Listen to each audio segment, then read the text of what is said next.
খাটে ঘুমিয়ে আছি, আর তখনই আমার ফোনটা বেজে ওঠে। হ্যালো, আসসালামু আলাইকুম। ওয়ালাইকুম সালাম। কি করেন আপনি, আর কোথায় আপনি? ও তারিন, তুমি? আমি তো শুয়ে আছি। কয়টা বাজে? ও শিট! তাড়াতাড়ি কলেজে আসো। বলেই ফোন কেটে দিল, আর আমিও ফোনটা রেখে লাফিয়ে উঠে চলে গেলাম ফ্রেশ হতে। ফ্রেশ হয়ে এসে ডাইনিং টেবিলে গিয়ে বসি। কি রে, এত দেরি করে ঘুম থেকে উঠলি কেন? আর বলিও না, কাল রাতে ঘুম আসে নাই আমার। তাড়াতাড়ি নাস্তা দাও তো। তারপর নাস্তা করেই আম্মুকে বিদায় দিয়ে বেরিয়ে পড়ি, আর রাস্তায় দাঁড়িয়ে আছি রিক্সার জন্য। দাঁড়িয়ে নিজের পরিচয়টা দিয়ে দেই। বরাবরের মতো আমি মোহাম্মদ ওবায়দুর রহমান অন্তর, অনার্স 3য় বর্ষে পড়ি। আব্বু আম্মুর একমাত্র সন্তান আমি। আর সকালে যে কল দিয়ে আমাকে জাগিয়ে দেয় সে আমার ভালোবাসা তারিন, যার সাথে আমার 1.5 বছরের সম্পর্ক। আর বাকিটুকু না হয় গল্পেই জেনে নিয়েন। দাঁড়িয়ে আছি অসহায়ের মতো। শালার ভাগ্য এত খারাপ কেন? একে তো লেট, দ্বিতীয়ত রিক্সাওয়ালা মামারাও নাই। অন্তর, আমি দেখলাম কেউ একজন আমাকে ডাক দিল। দেখলাম সে আর কেউ না, আমার ক্লাসমেট ও হারামি বান্ধবী তানিয়া। তবে শুধু ক্লাসমেট ও বান্ধবী বললে হবে না, অন্য একটা পরিচয়ও আছে, আমার বেস্টুর জিএফ। তবে বন্ধুর জিএফ মানে আমার ক্লোজ ফ্রেন্ড, বলতে গেলে বেস্টিও। কিরে এভাবে দাঁড়াই আছিস কেন? খুশির ঠেলায় আহার এই বেচারা, ওট রিক্সায়। আমিও লাফিয়ে রিক্সায় উঠে পড়ি। তুই না উঠতে দিলেও তোরে লাফতি মারি ফেলে আমি রিক্সা নিয়ে চলে যেতাম আর কি। কুত্তা। চুপ কুত্তি।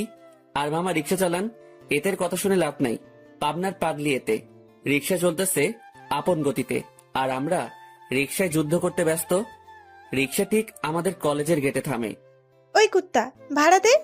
দিমু তো গতকালকে। যা, আমি দিচ্ছি, কিপটা কোথাকার। তারপর তানিয়া ভাড়া দিয়ে দেয়। আমি তো মহা খুশি, টাকা বাঁচাইছি। একটা মাত্র কারণে তোকে সহ্য করতেছি, শুধু কাজটা শেষ হোক ব্যাস। যা, তোর কাজ করবো না আমি, মুড়ি খা। তারপর তানিয়ার সাথে ক্লাসের দিকে যেতে লাগি। ক্লাসে যেতেই আমরা দেখলাম স্যার ক্লাস করাতেছে। বাহ, এত তাড়াতাড়ি আসলেন? কি করে আপনারা? না মানে স্যার, রিক্সার চাকা পাঞ্চার হয়ে গেছে, তাই দেরি হয়ে গেছে স্যার। বাহানা বানাইস না, তোরে হাড়ে হাড়ে চিনি আমি। স্যার আজকের জন্য মাফ করে দেন না। যা সিটে বয়, ইম্পর্ট্যান্ট ক্লাস চলছে। আজকে এমনেও নোট দেয়া হবে, নিয়ে নিস। স্যার আমাকে ভালো করে চিনে, যদি কথা বাড়াই তাহলে তার মাথা যাবে, তাই কিছু না বলেই ক্লাসে বসতে দেয়। আমিও বসে পড়ি আর ক্লাসে মনোযোগ দেই। তবে দেখলাম তারিন আমার দিকে অন্যভাবেই তাকিয়ে আছে। ক্লাসটা শেষ হতেই আমি ক্যাম্পাসে চলে গেলাম। দেখলাম তারিনও আসলো। এত লেট কেন আজকে? সরি, আসলে ঘুম থেকে উঠতে লেট হয়ে গেছে। তানিয়ারও কি ঘুম থেকে উঠতে লেট হয়ে গেছে, নাকি সেও তোমার সাথে একত্রে আসলো? আরে সেটা তো আমি জানি না, তাকে জিজ্ঞাসা করো তুমি। আর তুমি তানিয়াকে নিয়ে কথা বলতেছো কেন? সে তো আমার ফ্রেন্ড হয়। তারিন আমার পাশে এসে বসে। দেখো অন্তর, আমি সত্যিই তোমাকে ভালোবাসি, আর তোমাকে হারাতে চাই না। প্লিজ আমাকে চিট করিও না। চিন্তা করিও না, আমি তোমার ভরসা ভাঙবো না। তাহলে বলো, তানিয়ার সাথে কিসের এত কথা তোমার? সময় হলেই বুঝতে পারবা। এখন চলো ক্যান্টিনে চাই। চলো। আর কি বলবো তোমাকে? তোরাই যা, আমি তো আকাশ থেকে ভেসে আসছি। না রে শালা, তুই তো উগান্ডা থেকে আসছিস। দূর বেটা। তাহলে আমি বা কেন বাদ যাব? চলো চারজনেই ক্যান্টিনে গিয়ে নাস্তা করে নেই। তারপর আমরা ক্যান্টিনে যেতে লাগি, কিন্তু তারিন তানিয়াকে দেখে কিছুটা সংকোচ বোধ করতে লাগলো, কারণ অন্তর আর তানিয়ার মধ্যে কিছু তো একটা চলতেছে, যা থেকে সে বিরত। আমরা সকলেই ক্যান্টিনে গেলাম, আর তানভীরকে পাঠালাম নাস্তা আনতে, আর আমরা আড্ডা দিতে ব্যস্ত। কিন্তু তারিন বারবার অন্তরের দিকে তাকাচ্ছে। সে অন্তরের চোখের ইশারা দেখতে লাগে, যা তানিয়াকে দেওয়া হচ্ছে। কি এমন কথা তানিয়া ও অন্তরের মধ্যে, যা আমাকে বলা হয়নি? তাদের দুজনের হাবভাব ঠিক লাগতেছে না আমার। অনেকদিন ধরেই তাদের আমি একটু ক্লোজ আসতে দেখলাম। কোনো অন্তর আমাকে ঠকাচ্ছে না তো? যেই করেই হোক, তাদের দুজনের মধ্যে কথাবার্তাগুলো আমাকে জানতে হবে। তানভীর নাস্তা নিয়ে আসে, আর আমরাও মজা করে খেতে লাগি। নাস্তা খাওয়া শেষ করে আমরা ক্যাম্পাসে চলে যাই। আমি দেখলাম তারিন একটু অন্যমনস্ক হয়ে আছে। কি হয়েছে তোমার, এইভাবে অন্যমনস্ক হয়ে আছো কেন? কোনো সমস্যা? কিছুই না। আচ্ছা শোনো, চলো না একটু ঘুরে আসি। সরি, তানিয়ার সাথে একটু কাজ আছে আমার, কাল যাব, কেমন? আচ্ছা ঠিক আছে। অন্তর, আজকে আমাদের কি করার কথা ছিল? জানি, চলো। আচ্ছা এভরিবডি, ঠিক আছে, পরে কথা হবে। আমার আর অন্তরের একটা কাজ আছে। ঠিক আছে যাও। আর অন্তর সাবধান শালা। বেশি কথা বলবি তাহলে কিন্তু। আচ্ছা যা শালা মর্গা। আর তানিয়ার খেয়াল রাখবি। তারপর আমি আর তানিয়া বিদায় নিয়ে চলে গেলাম আমাদের কাছে। অন্যদিকে তানভীর, বল। অন্তর আর তানিয়ার দিকে খেয়াল করছিস তুই? কি হয়েছে তাদের? তাদের হাব ভাব দেখছিস তুই? দেখলাম তো। আমার থেকে তো কোনো কিছুই মনে হলো না। তোর থেকে মনে হবে কিভাবে? তোর বেস্টু বলে কথা। কিন্তু আমার থেকে তানিয়ার অন্তরের হাব ভাব ঠিক লাগছে না। এর উপর আমার পুরো বিশ্বাস আছে ও কোনোদিনও কোনো উল্টোপাল্টা কাজ করবে না। কিন্তু তানভীর, আমার না একটু তাদের হাব ভাব থেকে সন্দেহ হচ্ছে। তুই নেগেটিভভাবে ভাবছিস বলে তোর এমনটা লাগতেছে, কিন্তু পজিটিভলি ভাব, তাহলে দেখবি সব ঠিক লাগবে। কিন্তু তারিনের মনে এখনো অন্তরের প্রতি সন্দেহ আছে, কারণ তারিনকে না বলে সে তানিয়ার সাথে খুব ক্লোজলি ভাবে কথা বলতেছে। এইদিকে আমি আর তানিয়া শপিং মলে চলে আসলাম। আসলে আমাদের কিছু কেনাকাটা করতে হবে, তাই। তো কি কি কিনবি বল? লিস্ট ফুল রেডি করেই আনছি। তাহলে শুরু করে দে। আমরা আমাদের লিস্ট অনুযায়ী শপিং করতে ব্যস্ত। প্রায় আমাদের শপিং শেষ, আর তখনই তানিয়া ডাক দেয়। কিরে, ডাকতেছিস কেন? চল জেন্টস শপে যাব, একটা টি শার্ট নিব। আমার জন্য নিবি? হ, আমাকে পাগলা কুকুর পাইছে তো। আসলে তোরে পাগলা কুকুরে পাইছে? অন্তর, এটা কিন্তু বেশি হইতেছে। ও মা গো, টুরুলা। আচ্ছা চল। তারপর গেলাম টি শার্ট কিনতে, মানে তানিয়া কিনবে আর আমি দেখবো। কি কালার পছন্দ তানভীরের? আমি আর তানভীর প্রায় সেম কালার পছন্দ করি। বুঝছি, হাইরে চয়েস রে। তারপর তানিয়া ঘুরে ঘুরে দেখতে লাগলো, আর কয়েকটা টি শার্ট নিয়ে আমার কাছে আসে। দেখ, এখান থেকে দুইটা সিলেক্ট করে দে। আমিও দুইটা টি শার্ট সিলেক্ট করে দেই, আর সেও কিনে নেই। চল, খিদা লাগছে, কিছু খাওয়াবি? চুপচাপ বাসায় গিয়ে খেয়ে নিস, এমনিও টাকা আছে কিনা জানি না। চুপ কিপটা, তোর জন্যই তো আমি শপিং মলে আসছি, আর তোর জন্যই তো শপিং করলাম। এখন কিপটামি করিস না, চল রেস্টুরেন্টে। আমি তো শপিং এ টাকা খরচ করলাম, তুই তো শুধু তানভীরের জন্য টি শার্ট নিলি। ওলে বাবারে, টাকা তোর একা যায় নাই, তোর শপিং এ আমি তানভীরের টাকাও আছে। আর এটা তো তোর জানের জন্য করতেছি আমরা। এখন কিপটামি না করে চল তো। বাবা গো, চল বুঝছি, 1 টাকাও বাসায় নিতে দিবি না। তারপর আমরা রেস্টুরেন্টে গেলাম। সেখানে গিয়ে আমরা বসে পড়লাম, আর তখনই তানভীর ফোন দেয়। হ্যালো, কে? শপিং হয়েছে মামা, নাকি আরো বাকি আছে? শপিং শেষ, শুধু লাস্ট জিনিসটা আনলেই সব কমপ্লিট। সেটা আমি আনবো তো সময় মতো, তুই চিন্তা করিস না। আচ্ছা, তারিন কি চলে গেছে? তবে মামা, তোকে আর তানিয়াকে সন্দেহের নজরে দেখতেছে। বলতেছে তোর আর তানিয়ার মধ্যে নাকি কিছু চলতেছে। হ, তাও তার জন্যই। তো কি করিস? আমি কি করবো? যা করার তোর তানিয়া করতেছে, আমারে লুটতেছে রে মামা। আজ যদি তানিয়ার সাথে ব্রেকআপ করতি, তাহলে এই দিন দেখতে হতো না আমার। সমস্যা নাই, তানভীর যদি আমাকে ছেড়ে দেয়, আমিও তোর গলায় পড়বো আর কি। যা লুট হ। আচ্ছা, খাওয়া দাওয়া করে নিয়ে জিনিস সহ তানিয়াকে বাড়ি দিয়ে আসিস। ভাই, তুই এসে নিয়ে যা না। সাথে সাথে তানিয়া আমার থেকে ফোন কেড়ে নিল, আর শুরু করে দিল তাদের প্রেম আলাপ।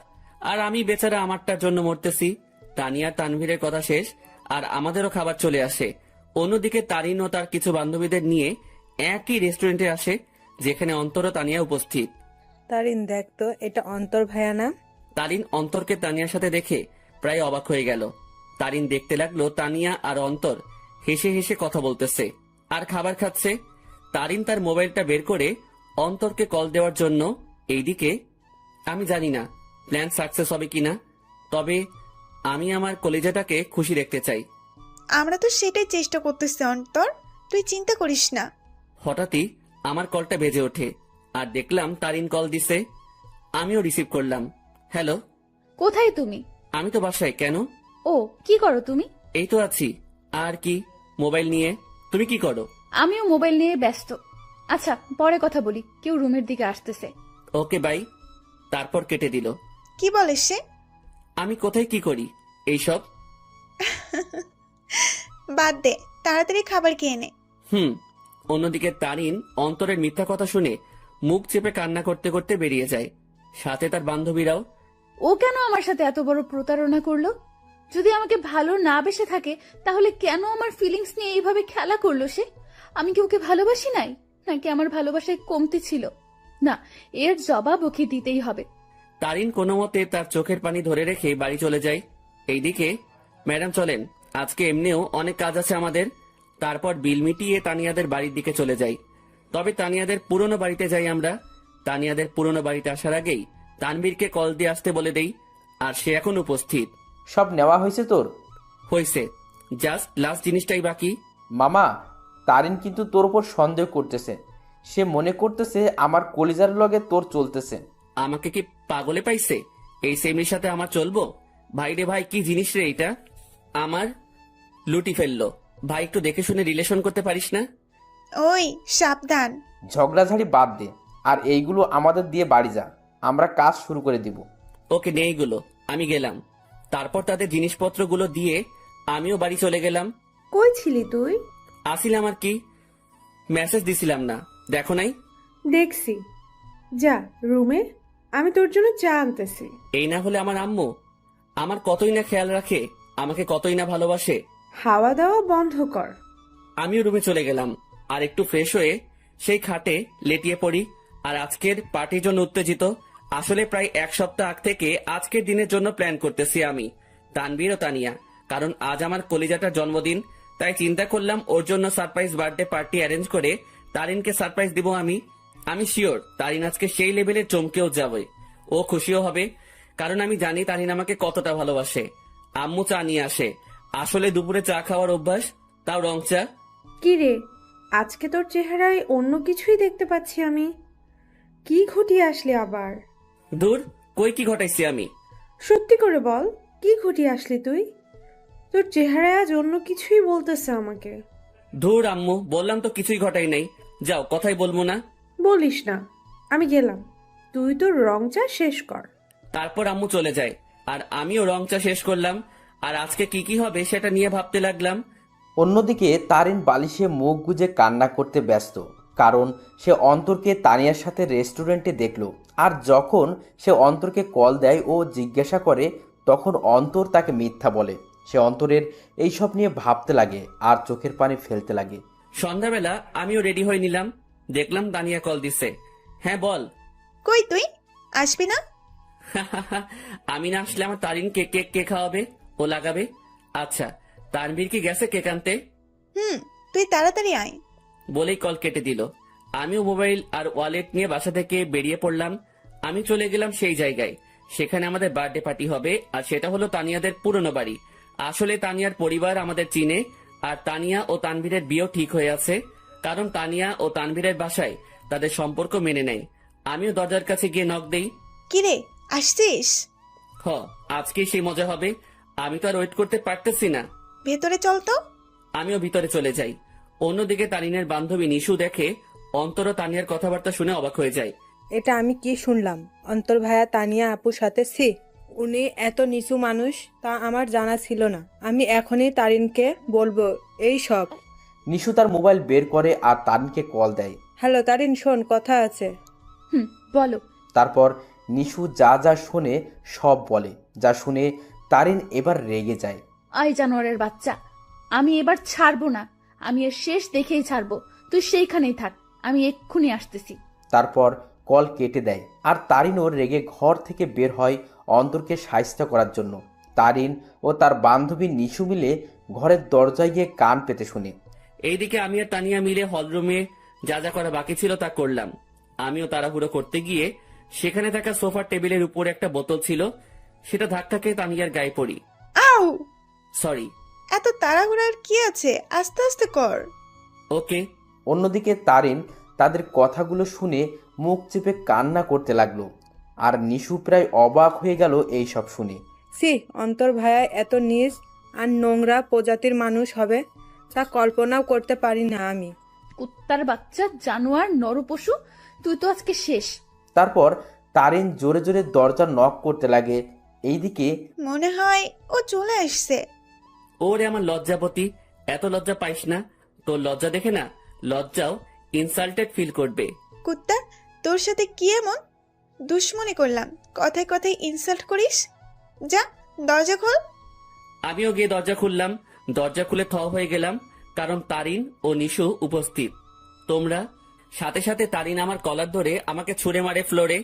কুত্তার বাচ্চা, জানোয়ার, শয়তান, বেয়াদব, লম্পট, বখাটে, প্লে বয়। আমার সাথে কি করে এসব করতে পারলি তুই? সাথে সাথে তারিন তার জুতা খুলে আর আমার গালে মারতে থাকে। জানিস আমি তোকে কতটাই না ভালোবাসছি, কিন্তু তুই যে এমন হবি কে জানতো? তারিন, কি করছিস তুই এইসব? চুপ, বেয়াদব নষ্টা মেয়ে। তোর আর তানভীরের বিয়ে ঠিক হয়ে থাকার পরেও তুই আমার বয়ফ্রেন্ডের সাথে ছি। আর তুই, তোকে কতই না ভালো ভাবছিলাম আমি, কিন্তু তুই তো আস্ত একটা লুচ্চা, বেয়াদব, লম্পট। মানে যত খারাপই বলি না কেন, তার থেকেও নিচ তুই। আমি তারিনের অবস্থা দেখে অবাক হয়ে গেলাম। আর সে তো আমাকে তার পায়ের জুতো দিয়ে আমাকে মারলো। তার এই ব্যবহার দেখে আমার চোখ দিয়ে টপ টপে পানি পড়তে লাগে। আজ তারিন আমার সাথে এটা করতে পারলো? আমি কি এমন অপরাধ করলাম যার জন্য তারিন আমাকে এতগুলো কথা শোনালো আর জুতার বাড়িও দিল?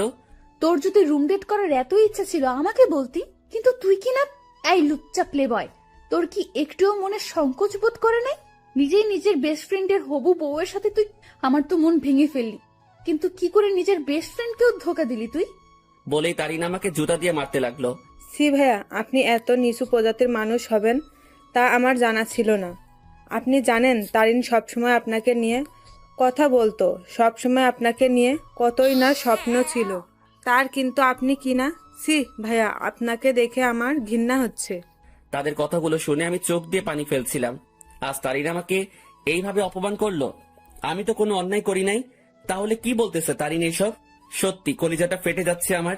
জানিস তোকে কি করা দরকার? তোকে জুতার মালা পরায় এলাকায় ঘুরানো দরকার। দাঁড়া, আমি পুলিশকে কল দিচ্ছি। আর তখনই তানভীর কেক নিয়ে উপস্থিত হয়। সে আমাকে এভাবে পড়ে থাকতে দেখে ও তারিনকে এখন এখানে দেখে অবাক হয়ে যায়। এই অন্তর, এইভাবে পড়ে আছিস কেন? আর তারিন এখন এখানে কি করতেছে? তানভীর, আমি তোকে আগেও বলেছি, এই জানোয়ার ও তোর নষ্টা হবু বউয়ের মাঝে অনেক কিছু চলতেছে, কিন্তু তুই বিশ্বাস করিস নাই।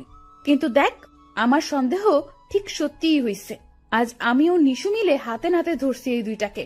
তারা এখানে তাদের কীর্তিকলাপে ব্যস্ত ছিল, আর আমাকেও তোকে ঠকাচ্ছিল তারা দুজন মিলে। তানভীর কথাটা শুনে অবাক হয়ে যায়, তবে তানভীর অবাক হয় তারিনের কথাগুলো শুনে। এই কি বললি তুই? অন্তর আর তানিয়ার মাঝে কি চলতেছে? দেখ তুই, তাদের দুইটাকেই তানিয়ার পুরনো বাড়িতে ধরছি আমরা। দেখ, পুরনো বাড়িতে এসে তারা তাদের প্রেম লীলা চালাচ্ছিল, কিন্তু আজ ধরা খেয়ে গেল দুই নষ্টা। সাথে সাথে তানভীর দিল তারিনকে কষে এক থাপ্পড় খেয়ে তারিন ফ্লোরে পড়ে যায়। দেখলাম তানভীর রেগে আছে। আমিও উঠে তানভীরকে ধরি। অন্তর, ছাড় আমাকে। এই মেয়ে কাকে কি বলতেছে? তারিন তানভীরের দিকে গাল হাত দিয়ে তাকিয়ে আছে, আর নিশো অবাক চোখে তানভীরের দিকে তাকিয়ে আছে। তানভীর আমার থেকে নিজেকে ছাড়াই নাই আর তারিনের চুলের মুঠি ধরে দাঁড় করায়। এই, তুই কাকে কি বলছিস? আর কি বললি তুই? তারা এখানে এসে তাদের প্রেম লীলা চালাচ্ছিল, তাই না? আয় আমার সাথে তুই। তারিনের চুলের মুঠি ধরে হলরুম দেখাতে লাগে। এই দেখ, তারা আসলে কি করতেছিল। তোর জন্মদিন উদযাপন করার জন্য সে আজ থেকে 7 দিন আগে থেকেই তোকে খুশি করার জন্য আমাকে ও তানিয়াকে নিয়ে প্ল্যান করে। সে তোর হাসি মুখটা দেখার জন্য দেখ কি করছে। চারদিকে ভালো করে তাকিয়ে দেখো। তারিন ভালো করে দেখে পুরো হলরুম দেখে যা সম্পূর্ণভাবে সাজানো। সেখানে বেলুন, জরি কাগজ ও বিভিন্ন কাগজের কারুকার্য দিয়ে সাজানো। তারপর তানভীর তারিনের চুলের মুঠি ধরে বার্থডে অলবোর্ড দেখায়। কি, ওরা তো এখানে নষ্টামি করতে আসছে, তাহলে এই সব কোনো প্রয়োজন ছিল? উত্তর দে। তানভীর আবার তারিনকে চুলের মুঠি ধরে কেকের প্যাকেটের কাছে নিয়ে যায়। দাঁড়া, তাদের নষ্টমী আরও একটা নমুনা দেখায় বলেই সেই প্যাকেট খুলে দেখায়। দেখ, তাদের নষ্টামি উদযাপন করার জন্য বার্থডে কেক আনে, যেটা তো সুন্দর করে লেখা আছে হ্যাপি বার্থডে তারিন। তারিন এই সব দেখে তাদের মনের মধ্যে অন্তরের বিরুদ্ধে যত সন্দেহ ঘৃণা ছিল সব দূর হয়ে যায়, আর সেই সেখানেই হাউমাউ করে কান্না করে দেয়। কিরে, এখন কান্না করতেছিস কেন তুই? আরও দেখবি তাদের নষ্টামির নমুনা। আসলে তোদের মতো মেয়েরা না ভালোবাসতেই জানে না।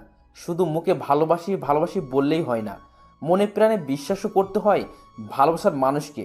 কিন্তু তুই কি করছিস? খালি সন্দেহ। হ্যাঁ, আমার বেস্টু খারাপ, কারণ সে তাকে খুশি করতে চেয়েছিল, আর আমি আমার সেই খারাপ বন্ধুকে নিয়ে গর্ব করি, কারণ সে মানুষকে ঠকায়নি কোনো দিনও।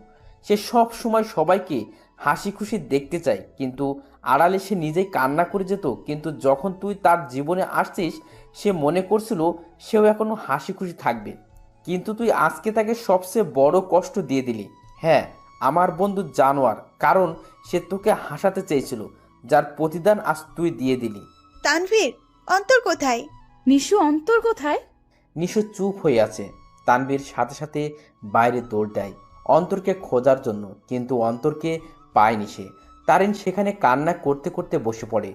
তারিন, ছি, তুই এত নিস মন মানসিকতার মেয়ে, তা আমার জানা ছিল না। কিভাবে তুই এ ভাবলি? অন্তর আমাকে বান্ধবী মানে তো ঠিকই, সাথে ও আমাকে মন থেকে সম্মানও দেয়। আর তুই কি না, অন্তর তোর জন্য কতই না কি করতে চাইছিল। সে চাইছে তোকে সারপ্রাইজ বার্থডে পার্টি দেবে, কিন্তু তুই তাকে কি দিলি? অনেক অপমান ও জুতার বাড়ি। কি করে পারলি তুই এইসব ভাবতে? অন্তর তোকে কতটা ভালোবাসে তা আমি আর তানভীর ভালো করেই জানি, কিন্তু তুই ভালো যেহেতু বেসেছিস, তাহলে একটু ভালোবাসার মানুষকে বিশ্বাস করতে শেখ, সন্দেহ না। আমার মনে হয় না তুই অন্তরকে কোনো দিনও ভালোবেসেছিস, কিন্তু সে তোকে মনে প্রাণে ভালোবেসেই গেল। তানভীর বাইরে থেকে আসে। অন্তরকে পাইছো? না, তুমি একটু কষ্ট করে বাড়িতে খুঁজে দেখো তো। আর এই, তুই বের হ বাড়ি থেকে। তানভীর তারিনকে টেনে বাড়ি থেকে বের করে দেয়, সাথে নিশিও বেরিয়ে যায়। আর তানভীর ও তানিয়া মিলে পুরো বাড়ি খুঁজে দেখে, কিন্তু অন্তরকে খুঁজে পেল না। তারিন বাইরের রাস্তায় বসে বসে হাওমাও করে কান্না করতে লাগে। সে আজ তার সন্দেহের জন্য তার অতি প্রিয় একটা জিনিসের কাছে ঘৃণার পাত্র হয়ে গেল। কি করে আমার মাথায় এসব আসলো? কেন আমি অন্তরকে সন্দেহ করলাম? যে আমাকে বলেছিল আমাকে কোনোদিন ঠকাবে না, কিন্তু আমি তাকে বিশ্বাস না করে তাকে অনেক কথা শোনালাম, খুব জুতার বাড়ি দিলাম। ছেলেটা তো আমাকে হাসি খুশি রাখতে চেয়েছিল, কিন্তু আমিই ওকে কাঁদিয়ে দিলাম। বলে সে আরো কান্নায় ভেঙে পড়ে। এইদিকে আমি মেইন রোডে চলে আসলাম। আজ আমাকে আমার ভালোবাসা ভালোই একটা শিক্ষা দিল, আর বুঝিয়ে দিল আমি তার মনে কোনোদিনও জায়গা করে নিতে পারলাম না। আমি তার মনে বিশ্বাস জোগাতে পারলাম না। হয়তো আমারই ভুল ছিল, আগে তার মনে বিশ্বাস জোগানোটা দরকার ছিল। পরে না হয় তার জন্য কোনো কিছু করতাম। হয়তো আমার ভালোবাসায় কমতি ছিল, যার পরিণাম জুতার বাড়ি পেলাম। না, আর কোনোদিনও কাউকে ভালোবাসবো না, আর মনে আঘাত চাই না। আমি তারিনকে পেয়ে মনে করেছিলাম আমার দুঃখ কষ্ট ওর সাথে শেয়ার করব। মনে করলাম ও আমাকে বুঝবে, কিন্তু আমি ভুল ছিলাম। থাক, আর কাউকে ভালোবাসার প্রয়োজন নেই, আমি একাই ঠিক আছি। আর যদি কাউকে প্রয়োজন হয়, আমার বেস্টু ও আমার হৌভাবি আছে না, কিন্তু না আর কাউকে বিশ্বাস করব, না কাউকে মন দিব। কেউ চাই না, আমার শুধু পরিবার ও বান্ধবীদের নিয়ে থাকবো আমি মেইন রোডে হাঁটতে লাগলাম, মনকে শান্ত ও বোঝানোর জন্য যে তার জন্য কোনো ভালোবাসা নেই, আছে শুধু সন্দেহ আর সন্দেহ। আমিও মেইন রোডে যতদূর পারলাম হাঁটতে লাগলাম। কি বা করব আমি? ভাঙা মনকে সান্ত্বনা দিতে চাচ্ছি। আমি চিন্তা করছিলাম মনের মতো একজন পেয়ে তাকে নিয়ে আমি হাসি খুশি থাকবো, কিন্তু ভাগ্য একটা মোড় দিয়ে দিল। রাত 11টা বাজে, আমি এখনো রাস্তায় হাঁটছি আর চোখের পানি ফেলছি। আমার ফোনটাও অফ করে রাখছিলাম যাতে কেউ আমাকে বিরক্ত না করতে পারে, কারণ আমি একটু একা থাকতে চাই। রাত 12টা বাজে, আমি রাস্তার এক কোণায় বসে আছি। তবে আজ আমার নেশার সাহায্য নিতে ইচ্ছা করছে, তাই আমিও উঠে হাঁটতে লাগলাম আর খুঁজতে লাগলাম কোনো দোকান খোলা আছে কিনা। আমি দেখলাম একটা টঙের দোকান খোলা, তাই আমিও চলে গেলাম। কি চাই মামা? আমি সংকোচ বোধ করতে লাগলাম, কারণ আমি আজ পর্যন্ত কোনো দিনও কোনো দোকানে গিয়ে সিগারেট চাই নাই। আরে ভাই, বলবেন তো কি লাগবে? সিগারেট লাগবে? আরে এটার জন্য এভাবে সংকোচ বোধ করছেন কেন ভাই? বলেন কি সিগারেট দিব? আমি বেশিরভাগই ডার্বি, ব্যানসন ও গোল্ডলিপের কথা শুনেছিলাম, তাই চিন্তা করলাম তিনটাই নিয়ে নেই। ডার্বি, ব্যানসন ও গোল্ডলিপ তিনটার এক প্যাকেট দিয়ে দেন। তারপর দোকানদার আমাকে দেয় আর আমিও টাকা দিয়ে দেই, সাথে একটা লাইটারও নিয়ে নিলাম। আমিও যেতে লাগি। ভাই একটা কথা বলবো? জি বলেন। ভাই আমি এই প্রথম দেখলাম কেউ একসাথে 3 ধরনের সিগারেট নিল। ভাই আপনারা কি গ্রুপ মিলে আড্ডা দিবেন নাকি? সেটা আপনি না জানলেও চলবে, আপনার কাজ সিগারেট বিক্রি করা, এই সকল প্রশ্ন করা না। বলেই চলে আসলাম সেখান থেকে। তারপর আমিও আবারও মেইন রোডে গিয়ে সিগারেট ধরালাম। হাতে সিগারেট খাবো কি খাবো না তা ভাবতে লাগলাম। পরে এইসব ভাবনা চিন্তা বাদ দিয়ে সোজা খাওয়া শুরু করে দিলাম। প্রথমে একটু কষ্ট লাগলেও পরে ঠিক লাগতে লাগলো। প্রথমে গোল্ডলিপ, এরপর ব্যানসন, এরপর ডার্বি খেলাম। একটা শেষ হতেই অন্য একটা ধরিয়ে দিলাম। এভাবে 3 প্যাকেটই প্রায় শেষ। শুধু ডার্বির 4টা সিগারেট বাকি আছে। দেখলাম 1টা বাজে। পরে মনে পড়লো বাসার কথা, তাই মোবাইলটা অন করলাম। অন করতেই আম্মু আব্বুর প্রায় 150-র উপরে SMS এবং সাথে সাথে আব্বুর ফোন। কি রে, কই তুই? ফোন বন্ধ কেন তোর? আরে মোবাইল হঠাৎই বন্ধ হয়ে যায়, এতে আমার দোষ কোথায়? কি রে, তুই রেগে আছিস কেন? কি হয়েছে? আমার ইচ্ছা, আমার লাইফ, আমি যা খুশি করব। ফোনটা রাখো, আর আমি পরে আসবো, একটা পার্টিতে আছি, বাই। বলেই কল কেটে দিলাম। এরপর বাকি যে সিগারেটগুলো ছিল সেগুলো একটার পর একটা শেষ করলাম। আমি চাচ্ছি সিগারেটের ধোঁয়া দিয়ে নিজের কষ্টটাকেও উড়িয়ে দিতে। প্রায় 2:30টা বাজে। আমি বাসার দিকে গেলাম। আমি দরজায় টান দিতেই দরজা খুলে যায়, আর আমি বাড়ির দরজা বন্ধ করে দিয়ে রুমে চলে যাই। শুয়ে থাকতে থাকতে ঘুম চলে আসে। অন্তর, অন্তর, আব্বু ওঠ, আর কতক্ষণ ঘুমাবি? সকাল হয়েছে তো। আম্মুর ডাকে আমি উঠে পড়ি। এইভাবে কি দেখো তুমি? তোর চোখ লাল হয়ে আছে কেন? ধুর, বোকার মতো কথা বলিও না তো। কাল রাতে আসলাম কয়টায়, আমি ভালো করে ঘুমাতে পারি নাই তো, তাই। আমিও উঠে বাথরুমে ফ্রেশ হতে চলে যাই। সেখানে আমি আয়নায় আমার চোখগুলো দেখতে লাগলাম। আসলে আমার চোখগুলো লাল হয়ে আছে, তবে একটু ভয়ঙ্কর লাগতেছে দেখতে। এখন আমার চোখগুলো দেখলে মনে হবে আমি কোনো এক নরপশু হিংস্র হয়ে আছি, আর শিকার পেলে সোজা গিলে ফেলবো। আমি খেয়াল করলাম আমার গায়ের থেকে সিগারেটের গন্ধ আসতেছে, তাই পকেটে যা যা ছিল সব বের করে এক সাইডে রেখে সেই অবস্থায় গোসল করে নিলাম। তারপর রুমে গিয়ে একটা টি শার্ট ও প্যান্ট নিয়ে আবার বাথরুমে চলে গেলাম আর চেঞ্জ করে নিলাম। এরপর আমি আমার রুমে আয়নার সামনে গেলাম। সেখানে গিয়ে নিজেকে দেখতে লাগলাম। একদিনে কি থেকে কি হয়ে গেলাম আমি। আমার চুলগুলো ভেজা অবস্থায় আছে, তাই সেগুলো নেমে আছে, আর চুলগুলো বড় হওয়ার কারণে চোখ বরাবর আসলো। তবে সেই অবস্থায় নিজেকে দেখলাম আর নিজেই প্রায় ভয় পেয়ে গেলাম, কারণ আমার চুল ও চোখের জন্য একটা কি বলবো ভাই, বাদ দেন। আমিও ডাইনিং রুমে চলে গেলাম। দেখলাম আব্বুও উপস্থিত। আমিও টেবিলে বসলাম। কি রে, কাল রাতে কই ছিলি? একটা ফ্রেন্ডের বাসায় বার্থডে পার্টিতে ছিলাম। আমাদের একটু বলে যাইতি, ভালো হইতো। আমাদের কি চিন্তা হয় না তোর জন্য?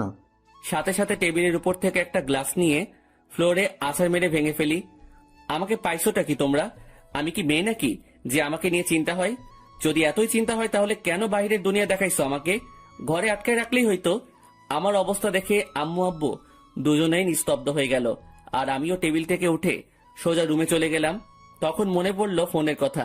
আমিও ফোনটা হাতে নিলাম। দেখলাম তারিনের নাম্বার থেকে অনেকগুলো মিসড কল। আমি ফোনটা খাটের উপরে ছুঁড়ে মারি। ফোন বাজতে লাগলো। দেখলাম আননোন নাম্বার থেকে কল আসছে। আমিও রিসিভ করলাম। হ্যালো, আসসালামু আলাইকুম, কে বলছেন? হ্যালো, কোথায় তুমি? কলেজে আসো নাই কেন? দেখো, দোহাই লাগে, একটিবার দেখা করো আমার সাথে। ওই আমাকে পাইছিস কি তুই? যখন ইচ্ছা কষ্ট দিবি, যখন ইচ্ছা পিরিত দেখাবি, তাই না? আর কোনো দিনও আমাকে কল দিবি না। তোর মতো ভালো মেয়ের সাথে আমার মতো লুচ্চা নষ্টা প্লে বয়ের কথা বলা উচিত না। রাখ ফোন। বলে কল কেটে দিলাম আর মোবাইলটা খাটে ছুঁড়ে ফেলি। লাগবে না কারো ভালোবাসা আমার, একাই ঠিক আছি আমি। অনেক কষ্ট দিয়ে এখন আলগা পিরিত দেখাইতে আসছে। না, এই সিমটাই ভেঙে ফেলবো আমি। না থাকবে সিম, না হবে কন্ট্রাক্ট। আমি মোবাইলটা হাতে নিয়ে তা খুলে সিম নিয়ে নেই আর সেটা ভেঙে ফেলি, আর খাটে শুয়ে পড়ি চোখটা বন্ধ করে। হঠাৎই কেউ একজন আমার মাথায় হাত বুলিয়ে দিতে লাগে। আমিও চোখ খুলে দেখি আম্মু মাথায় হাত বুলিয়ে দিচ্ছে। কি রে আব্বু, কি হয়েছে তোর? একটু বলতো আমাকে। কিছু হয় নাই আমার। আচ্ছা, দেখি আমি নাস্তা খাইয়ে দিই। আচ্ছা দাও। তারপর দেখলাম আম্মু নাস্তা নিয়েই আমার রুমে আসে আর প্লেট নিয়ে আমাকে খাওয়াই দিতে লাগে। আচ্ছা শোন, তোর নানু কল দিছিল, এক কাজ কর, তুই কয়েকদিন সেখান থেকে ঘুরে আয় না। আচ্ছা ঠিক আছে, যাব। ঠিক আছে, আজই চলে যা, তাহলে ভালো হবে। ঠিক আছে। আম্মু আমাকে নাস্তা খাওয়াই দিয়ে চলে যায়, আর আমিও চিন্তা করলাম আমার উপর এমনিও অনেক কিছুই গেছে, তাই একটু রিফ্রেশমেন্টের প্রয়োজন, তাই যাওয়াই উচিত। আমিও আমার ব্যাগ গুছিয়ে নিলাম। দেখলাম সকাল 11টা বাজে। আমি ব্যাগ নিয়ে রুম থেকে বেরিয়ে পড়লাম। আম্মু আব্বুর থেকে বিদায় নিয়ে আমি চলে গেলাম বাস স্টেশনে। আমিও টিকিট কাউন্টারে যেতেই শক খেয়ে গেলাম। কি রে, এখন কোথায় যাস? আমি কি বলবো বুঝতে পারতেছি না, কারণ আমার সামনে তানভীর দাঁড়িয়ে আছে। শালা তুই তুই এখানে কি করতেছিস? শালা আমাকে একা করে কই যাচ্ছিস? আর ফোন বন্ধ কেন তোর? এমনি। এখন তুই এখানে কেন? আর কই যাচ্ছিস তুই? যাইতেছি আর কি, বেস্টুর নানার বাড়ি। মানে আমি তুই একই জায়গায় যাচ্ছে মামা। এবার কথা বলিস না, টিকিট নে। আমি আর কোনো কথা না বলে টিকিট নিতে গেলাম। কিন্তু প্রশ্ন হলো, এই হারামি কি করে জানলো আমি যে এলাকা ছাড়তেছি? জি, 2টা টিকিট দেন তো জায়গার জন্য। নিয়ে নি, পরের বাস দেরি আছে। ঠিক আছে, দেন তাহলে। আমি 2টা টিকিট নিয়ে নিলাম, কিন্তু আমরা দুজন দু প্রান্তে বসতে হবে। আমরা বাসে উঠলাম। আমি শুধু একটা ব্যাগ নিয়ে আসলাম, যেটাতে কিছু জামা কাপড় ও আমার কিছু প্রয়োজনীয় জিনিস আছে। আমি আবার সিটে বসলাম।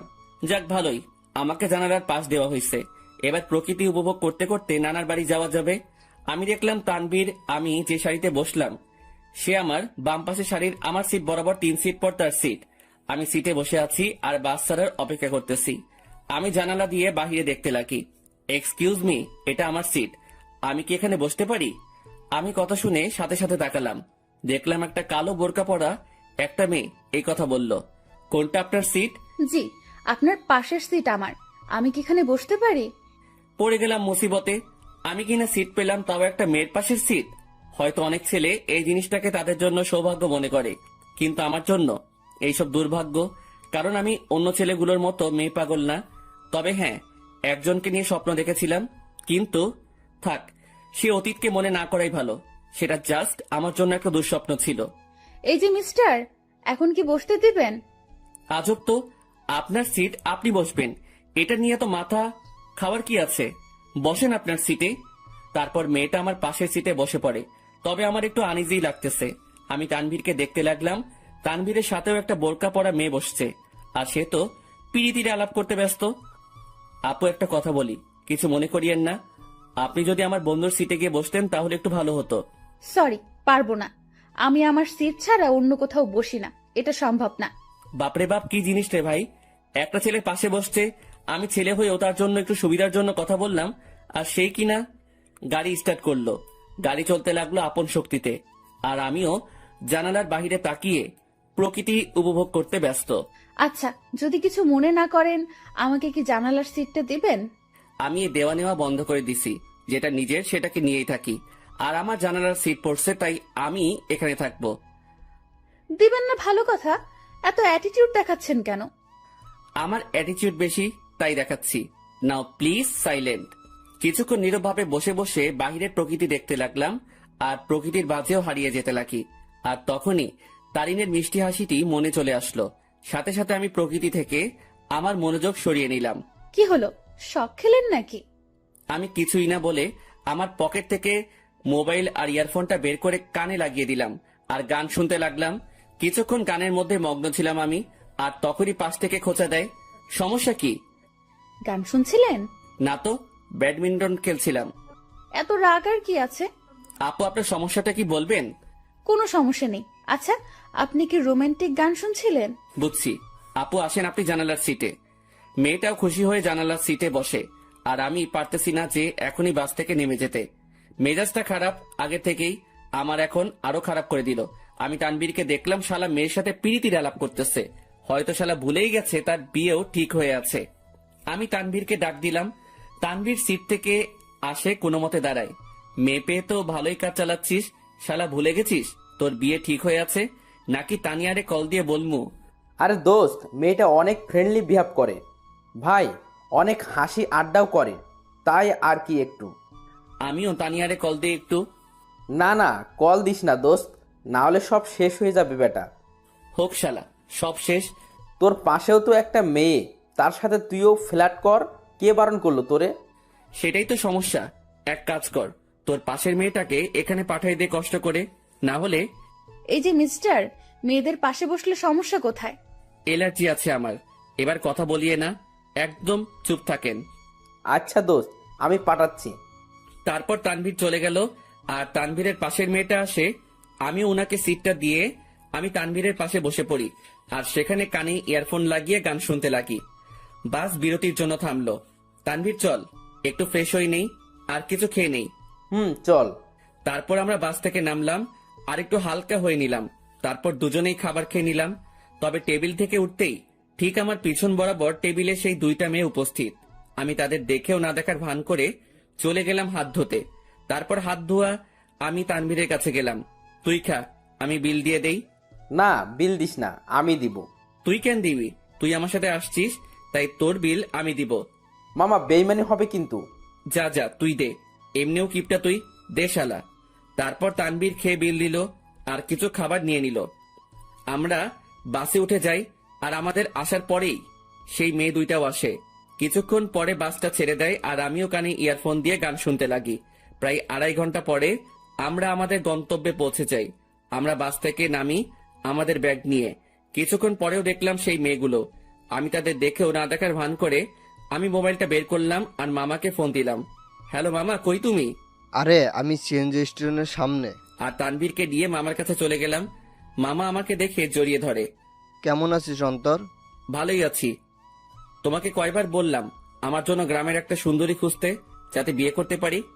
হা হা হা, বজ্জাত, এখনো ফাজলামি যায় নাই তাই না? কেমনে যাবে? মুই লেজেন্ডারি ফাজিল। আর মামা, এ হলো আমার বেস্টু, যার কথা তোমাকে বলতাম। কেমন আছো তানভীর? তোমার কথা আমাকে এই ফাজিলটা প্রায় সময় বলে থাকে। জি ভালো, আপনি কেমন আছেন? ভালো। আচ্ছা তোরা চল আমার সাথে। তারপর মামা একটা সিএনজি ভাড়া করে, কিন্তু মামা কাকে যেন খুঁজতে লাগলো। কাকে খুঁজো মামা? আরে আরো 2 জন আসবে, আব্বু বলছিল। কি অবস্থা তার শরীরের? ভালোই আছে আব্বু। আর আব্বু বলছিল তার নাকি কোনো বন্ধুর 2টা নাতনিও আসবে, তাদেরও নিয়ে যেতে বলল। ও আচ্ছা। তার কিছুক্ষণ পর মামা কাকে দেখে যেন চলে যায় আমাদের সিএনজির কাছে রেখে। আর কিছুক্ষণ পরে মামার সাথে 2টা মেয়ে আসে। তাদের দেখে আমি অবাক হয়ে গেলাম, কারণ এরা হলো সেই মেয়েগুলো যেগুলো আমাদের সাথে বসেছিল। আমি অবাক চোখে দেখতে লাগলাম। তোরা ওঠ, আমি বাইকে যাই। মামা বাইক আনছো? কেন? মামা তুমি সিএনজি করে চলে যাও, আমি বাইক নিয়ে আসতেছি। ভুলেও না। প্লিজ মামা, অনেকদিন পরে বাইক পাইলাম। কাল চালাস। আর কিছু বললাম না, কারণ মামার সাথে কথা বাড়ায় লাভ নাই। আমি আর তানবীর সিএনজিতে উঠে পড়ি আর পিছে সেই 2টা মেয়েই মজা করে বসে পড়ে। তারপর সিএনজি চলতে লাগে তার আপন গতিতে। আমিও গ্রামের পরিবেশ উপভোগ করতে করতে যেতে লাগি। মামা তার বাইক নিয়ে চলে যায়। আমরা আমার নানার বাড়ি পৌঁছে যাই। আমি দেখলাম নানা ভাই দরজায় দাঁড়ায় আছে। আমি নানা ভাইয়ের কাছে গেলাম আর নানা ভাইকে সালাম করলাম। নানা ভাই, কেমন আছিস? তারপর নানা ভাই আমাকে জড়িয়ে ধরে। আমি তো ভালোই আছি, তবে তোমার খবর জিজ্ঞাসা করবো না, কারণ তোমাকে দেখে পাওয়ারফুল মানুষ মনে হচ্ছে। কি মনে করিস? আমার অনেক শক্তি বলেই তো 80 বছরে বেঁচে আছি। কিন্তু নানা ভাই, আমি তো শুনছি ভালো মানুষ তাড়াতাড়ি মরে আর শয়তান নাকি অনেক বছর বাঁচে। চুপ বেটা, ভিতরে যা। আমাদের ধমকায় লাভ নাই নানা ভাই। তারপর তানভীরকে আমার কাছে ডাক দিলাম। নানা ভাই, আমার বন্ধু তানভীর, ও আমার সাথে আসছে।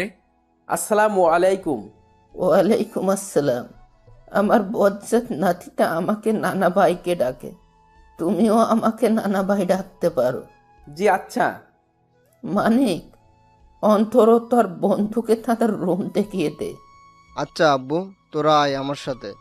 আমরা 2 জন মামার সাথে যেতে লাগি। আসলে নানাদের বাড়িটা বলতে গেলে বড় একতলা বিল্ডিং, যেটা একটু বড় করে বানানো হয়। মামা আমাদের একটা রুমে নিয়ে যায়। এটা তোদের রুম। আর তানভীর, তুমি আমাকে মামা ডাকতে পারো, অন্তর যেমনটা ডাকে আর কি। মামা না, এখন থেকে মামু ডাক মনে। আস্তে আস্তে শুরু করে দিলে। দাঁড়া, তোরে বিয়েটা করায়ে দিয়ে তোর বউয়ের হাতে তোরে শায়েস্তা করবো আমি। আগে নিজের গদি সামলাও। লাস্ট টাইম মামিকে দিয়ে কি করছিলাম মনে আছে নাকি? এবার আগের বারের থেকেও ডাবল হবে। তোরা ফ্রেশ হয়ে হলরুমে আয়, আমি গেলাম। কিরে ভাই, তুই তোর মামারে থ্রেট দিস? আরে বেটা, আসলে আমাদের পরিবারটা একদম ফ্রেন্ডলি, তাই সবার সাথে হাসি মজা করেই থাকি। তোর মতো আমি একটা পরিবার পাইলে হইতো। আমার পরিবার মানে তোরও পরিবার বেটা। এখন কথা না বলে ফ্রেশ হয়ে নে। তারপর তানভীর ফ্রেশ হয়ে নিল। এরপর আমিও ফ্রেশ হয়ে নেই আর দুজনেই হল রুমে যাই। সেখানে আমার মামাতো ভাই শান্ত বসে বসে মামা ও নানা ভাইয়ের সাথে কথা বলতেছে। কিরে শান্ত, কি অবস্থা তোর? শান্ত আমাকে দেখে আমার কাছে চলে আসে। সে 9-এ পড়ে। অন্তর ভাইয়া, কি খবর তোমার? কেমন আছো? ভালো আছি, কিন্তু তোর থেকে আমি এটা আশা করিনি। আমি আবার কি করলাম? তুই নাকি গোপনে বিয়ে করে ফেলছিস। দূর ভাইয়া, কি বলো এইসব তুমি? আমার কথা একটু ভাবলি না? আমি তোর থেকে কত বড়, অথচ বিয়ের দিক দিয়ে ছোট বানাই দিলি। কেমনে পারলি এটা করতে তুই? তোর তো বলছিলাম আমার জন্য মেয়ে খুঁজতে, আর তুই কি না, কাজটা ভালো করিস নাই তুই। দূর ভাইয়া, কে বলেছে তোমারে আমি বিয়ে করছি? আমার বিয়ের বয়স হয়েছে নাকি?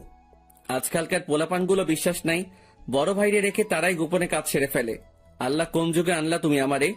তোদের কথাবার্তা শেষ হলে নাস্তা কর। ও মামি, তোমার জামাই আমাকে বাস স্টেশনে মারছে।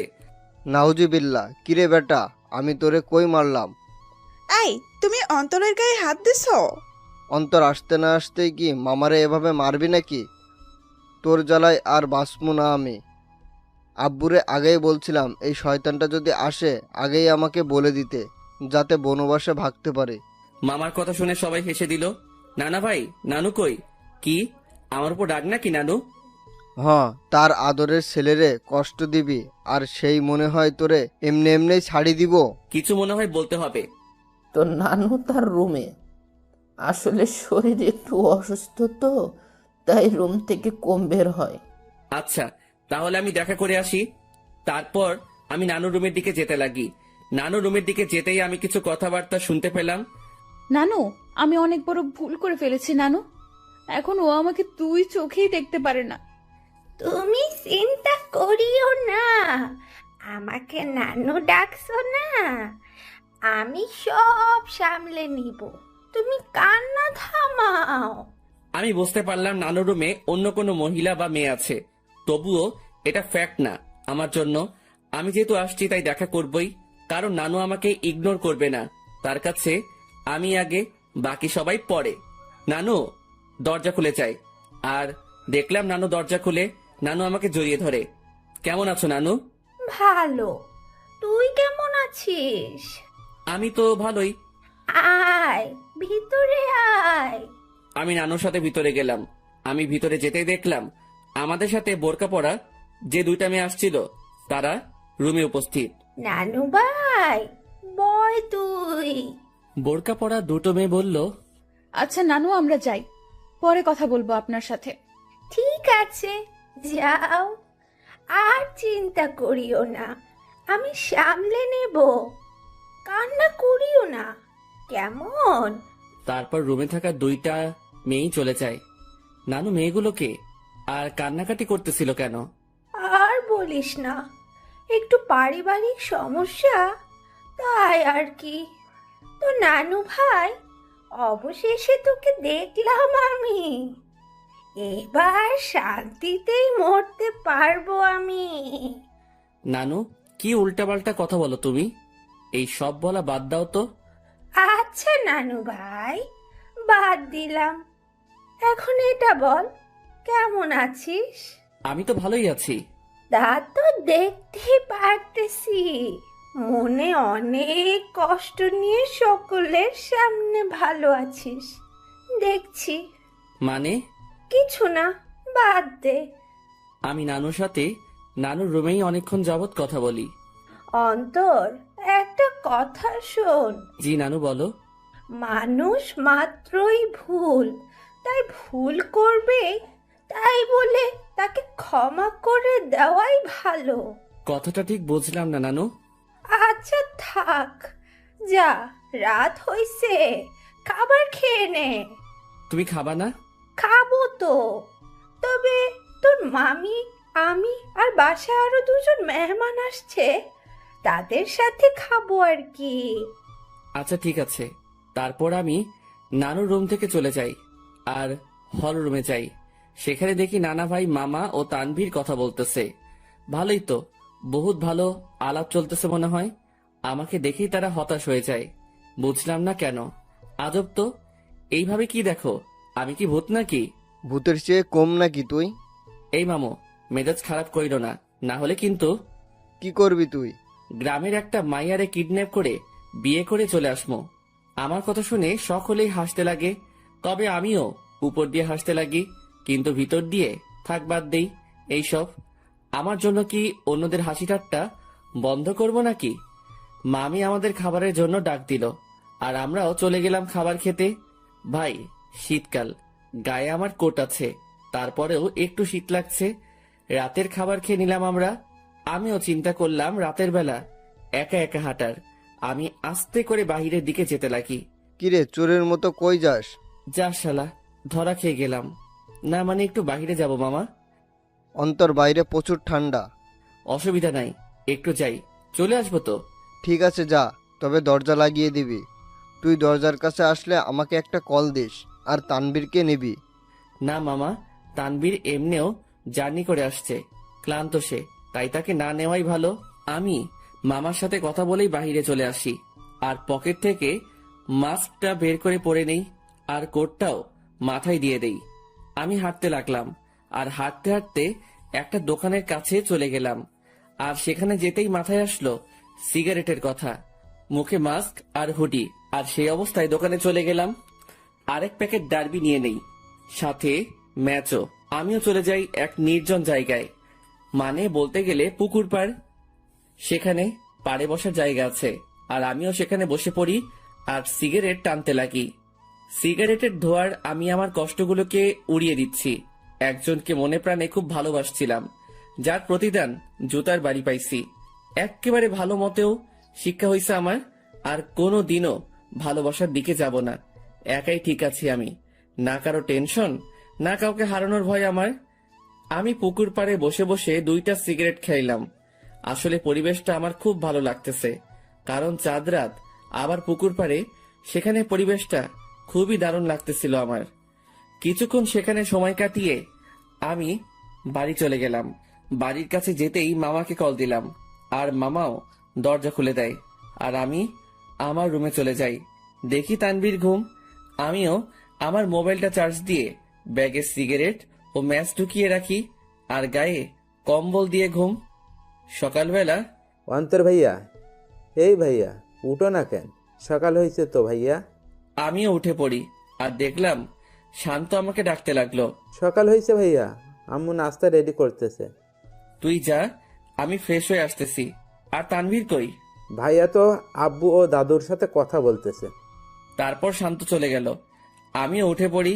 হঠাৎই আমার জানালার দিকে চোখ গেল আর সেখানে দেখে মনে হচ্ছিল কেউ আমাকে দেখতেছিল। আমিও চলে গেলাম ফ্রেশ হতে। ফ্রেশ হয়ে এসে দেখি মামা, তানভীর, নানা ভাই, মামি, নানু সবাই কথা বলতে ব্যস্ত। আমিও গেলাম। তারপর সকলে মিলে নাস্তা করে নিলাম। অন্তর, আমার বাইক নিয়ে তুই তানবীরকে নিয়ে ঘুরে আয়, ও তো এখানে নতুন, তাই একটু দেখায় আন। আচ্ছা। তারপর মামার থেকে বাইকের চাবি নিলাম আর বাইক নিয়ে দুজনেই ঘুরে আসলাম। আমরা যে গ্রামে থাকি সেখানে প্রায় সব জায়গায় চাষ করার জন্য মাঠ ও পুকুর, কিন্তু দুঃখের কথা আমি সাঁতার পারি না, কারণ আমি জীবনের 100 ভাগের 80 ভাগই শহরেই কাটাইছি। বাকি 20 ভাগের মধ্যে 7 ভাগ বলতে পারেন ট্যুরে গিয়ে, আর বাকি অংশ শহরেই। তবুও গ্রামটা ভালো করে চিনি। যতদিন গ্রামে ছিলাম ততদিন মামার সাথে গিয়ে গ্রামে ঘুরতাম। সকালবেলা আমি আর তানভীর অনেকক্ষণ ঘোরাঘুরি করলাম আর দুপুরের দিকে আসলাম।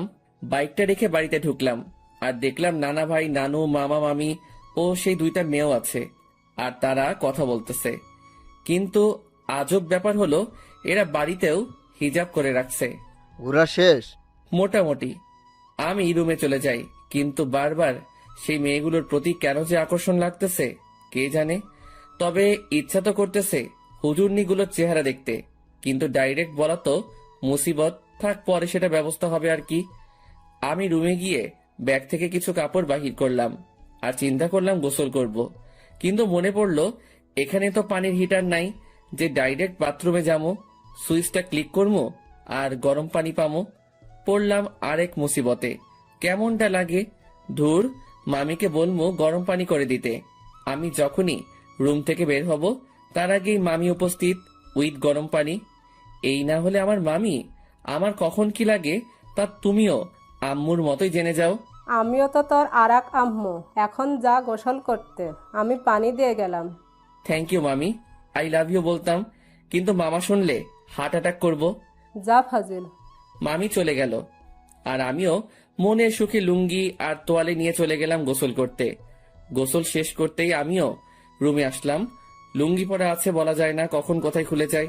জীবনে 2টা কখন কোথায় খুলবে তা কেউ বলতে পারে না। 1 হলো কপাল, 2 হলো লুঙ্গি। আমার মনে হলো কেউ আমাকে দেখতেছে। আমিও জানালার দিকে তাকালাম, কিন্তু কেউ নাই।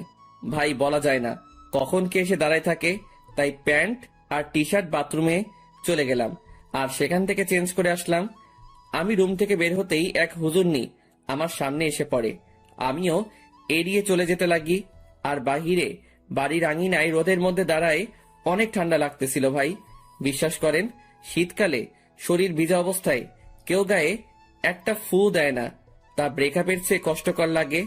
তো আপনি এই বাড়ির লোক, তা আমাকে আগে বলতে পারলেন না? খালি খালি টেনশনে ছিলাম আমি। আমি পিছনে তাকালাম, কিন্তু চেহারা না দেখায় বুঝতে পারলাম না কে কোনটা, মানে কে কোন বোরকাওয়ালি। আমি কি জানতাম আপনি এখানে আসবেন? আজাইরা কথাবার্তা বলিয়েন না, এইসব আমি পছন্দ করি না। এত অ্যাটিটিউড ভালো না। আমি বুঝতে পারলাম এটা সেই বকবক রানী যেটা বাসে আমার মাথা খাইছে। আচ্ছা, এখানেও মুখ ঢেকে রাখলেন সেটা বুঝলাম না। আসলে এটাই তো আমাদের বাড়ির নিয়ম। পরপুরুষের সামনে আমরা চেহারা দেখাই না, তবে স্বামীকে দেখানো যাবে, এই নিয়ম আছে। আচ্ছা, আপনি কি ম্যারিড? না, আপনি? আমি ম্যারিড। তো আপনার ওয়াইফকে না আনবেন? বন্ধুকে আনলেন কেন? ও ওর বাবার বাড়িতে গেছে। তবে একটা জিনিস আমি খেয়াল করলাম, মেয়েটা এমন ভাবে কথা বলতেছে মনে হয় সে আমার সম্পর্কে জানে, ও আমাকে চিনে। তাছাড়াও তার ভয়েসটা একটু একটু মাথা খাচ্ছে আমার। আচ্ছা, আপনি থাকেন কোথায়? সরি, বলা যাবে না। আচ্ছা, লাগবে না। আমি খেয়াল করলাম মেয়েটা আমার সাথে কথা বলতেছে তো ঠিকই, মানে তার কথার মধ্যে আমি অন্য একরকম কিছু পাচ্ছি। মামি আসে আর আমাদের খাবারের জন্য ডাক দেয়। আমিও চলে যাই। সেখানে দেখি মামা, তানভীর, নানা ভাই উপস্থিত ও তারা বসে বসে কথা বলতেছে। কিসের এত আলাপ তোমাদের? মনে হয় কোনো বড় ধরনের গন্ডগোল পাকানোর প্ল্যান চলতেছে তোমাদের। বিয়ের? কি? কার বিয়ে? কখন? কোথায়? কোন টাইমে? দাওয়াত দিছে তো? আমি কিন্তু যাবো। শালা তোর অভ্যাস চেঞ্জ হইল না। আরে বেটা, ফ্রি খাবার কেমনে মিস করবো বেটা? ও মামা, বলো না কার বিয়ে? আমি বিরিয়ানির চান্স মিস করতে চাচ্ছি না। তোর বিয়ে? কি? এবার খা নিজের বিয়ের বিরিয়ানি। মেজাজটা এখন 440 হয়ে গেল কিন্তু। আরে তোরা থাম তো। তারপর সবাই মিলে দুপুরের খাবার খেয়ে নিলাম। অন্তর, আজকে একটু বাজারে যাব, কিছু কিনতে হবে, তুই যাবি? আচ্ছা, গেলাম আর কি, সাথে তানভীরকেও নিয়ে নিব। আচ্ছা ঠিক আছে। অন্তর, আপুর সাথে কথা বলেছিলি? সকালে বলছিলাম, যখন তানভীরকে নিয়ে বের হয়েছিলাম তখন আম্মু কল দিছিল। আচ্ছা শোন, তোরা বাজারে যাবি ভালো কথা, আমার ওষুধ আনতে ভুলিস না। জি আব্বু। তবে আমি যাব না রে, আমার একটু শরীর খারাপ লাগতেছে। আচ্ছা ঠিক আছে, তুই রেস্ট নে, আমি আর মামা যাব। তো মামা, কখন যাবা? এই বিকাল করেই যাব। আচ্ছা। তারপর আমি আমার রুমে চলে গেলাম। সেখানে গিয়ে কিছুক্ষণ রেস্ট করে নিলাম। বিকেলবেলা আমি মামার সাথে বাজারে যাওয়ার জন্য রেডি হচ্ছি।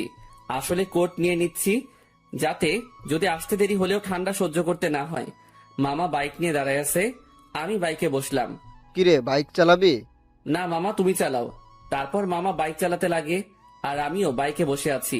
বাইক চলতেছে আপন গতিতে আর আমি বাইকে চড়তেছি আর গ্রামের প্রকৃতি উপভোগ করতে ব্যস্ত। কিছুক্ষণ পরে আমরা বাজারে চলে আসি। মামা আমাকে নামিয়ে একটা জায়গায় বাইকটা রেখে আসে। আচ্ছা মামা, কি কি নিবা বাজার থেকে? ভাগিনা, অনেকদিন পরে আমাদের বাড়িতে আসছিস, সাথে তোর বন্ধু তানভীরকে নিয়ে আসছিস, তাই আব্বু আম্মু বলেছে তোদের দুজনের জন্য কিছু নিতে। মামা, কিছু লাগবে না আমাদের, তোমার অন্য কাজ থাকলে সেটা করো। আরে আয় তো তুই। মামা আমাকে টেনে নিয়ে যায় আর একটা পাঞ্জাবির দোকানে নিয়ে যায়। সেখানে আমি দাঁড়াই আছি আর মামা দোকানদারের সাথে কথা বলতে ব্যস্ত। অন্তর, এদিকে আয় তো। আমি মামার কাছে গেলাম। দেখ তো পাঞ্জাবিটা পছন্দ হয় কিনা। মামা আমাকে লাল কালারের পাঞ্জাবি দেখালো। মামা, লাল কেন? আমার তো বিয়ে না। বিয়ে হোক আর না হোক, কিন্তু এটা আমার পছন্দ হয়েছে আর আমি চাই বিয়েতে এটা তুই পরবি। তবে ভাগিনা, এটাতে তোরে বেশ মানাবে। আচ্ছা, তোমার পছন্দ হয়েছে তাহলে নাও। তারপর মামা পাঞ্জাবিটা নিয়ে নেয় আর আমাকেও বলে তানভীরের জন্য একটা পাঞ্জাবি দেখতে। আমিও তানভীরের জন্য একটা পাঞ্জাবি দেখি আর মামাও সেটা কিনে নেয়। হয়েছে মামা, এবার খুশি? এমন ভাবে কথাগুলো বললা মনে হয় আমাকে বিয়ে করানোর প্ল্যান করে আছো। সেটাই তো। কি? না মানে সেটাই তো, যাতে তোকে একটা বিয়ে করাই দিতে পারি। ধুর মামা, আপাতত একটু শান্তি দাও আমারে। বিয়ে করলে তো তোমার মতো হাল হবে আমার। আচ্ছা চল। আমি মামার সাথে যেতে লাগি। আমরা বাজারে হাঁটতে লাগলাম আর মামাও টুকিটাকি বাজার নিতে ব্যস্ত। আমিও মামার সাথে ঘুরে ঘুরে দেখতে লাগলাম। আর তখনই একটা শাড়ির দোকানে চোখ পড়ল, যেখানে বাহির থেকে একটা শাড়ি দেখা যাচ্ছিল যার রং ছিল গোলাপি। শাড়িটা দেখে তারিনের কথা মনে পড়ল। আর তারিনের পছন্দের কালারও গোলাপি। যেদিন প্রথম তারিনকে দেখি সে গোলাপি জামা পরে কলেজে আসছিল, যা দেখে প্রায় কলেজের সকলেই তার দিকে তাকিয়েছিল, আর আমি তো দেখেই লাট্টু হয়ে গেছিলাম। আর সেদিনই তারিনকে আমার ভালো লেগে যায়। এরপর তারিনের পিছেই পড়ে যাই, আর প্রায় একটা সপ্তাহের মতো পিছে পড়েছিলাম। এরপর একদিন তানভীর শালা সাহস জাগিয়ে দেয় আর প্রপোজ করি, সাথে সাথে অ্যাকসেপ্ট করে নেয় আর বলে নাকি সেও নাকি আমাকে পছন্দ করত, কিন্তু আমার রাগের জন্য আমার সামনেও আসতেও ভয় পেত। আসলে আমি সব সময় নিজেকে শান্ত রাখার চেষ্টা করি, কিন্তু যখন রেগে যাই তখন শান্ত হতে অনেক সময় লাগে। আর যার উপর রেগে যাই তাকে সহজে ক্ষমা করি না। কিন্তু তারিনের ব্যবহারটা আমার মোটেও ভালো লাগেনি। আসলে আমি বুঝতে পারলাম তার মধ্যে আমার জন্য কোনো ভালোবাসাই ছিল না, জাস্ট ভালো লাগাই ছিল, যেটাকে আমি ভালোবাসা ভেবে বসেছিলাম। আর সেটাই আমার বড় ভুল ছিল। ভালোবাসা মানে একে অপরের প্রতি বিশ্বাস, ভরসা। কিন্তু তারিনের জন্য আমি তানিয়ার সাথে মিলে তারিনের বার্থডে সেলিব্রেশন করার জন্য প্ল্যান করলাম, কিন্তু তারিন মনে করে বসেছিল আমার আর তানিয়ার মধ্যে কোনো কিছু চলতেছে। যদি তারিন আমাকে বিন্দু মাত্র বিশ্বাস করত তাহলে সেটা কখনোই মাথায় আনতো না। কিন্তু তারিনের মনে ভালোবাসা ছিল না, তাই সে আমাকে তানিয়ার সাথে মিশতে দেখে সন্দেহ করতে লাগলো। আমি মনে করেছিলাম তারিনকে তার বার্থডে পার্টির সারপ্রাইজ দিব, কিন্তু সেই আমাকে বড় ধরনের সারপ্রাইজ দিয়ে বসে আছে।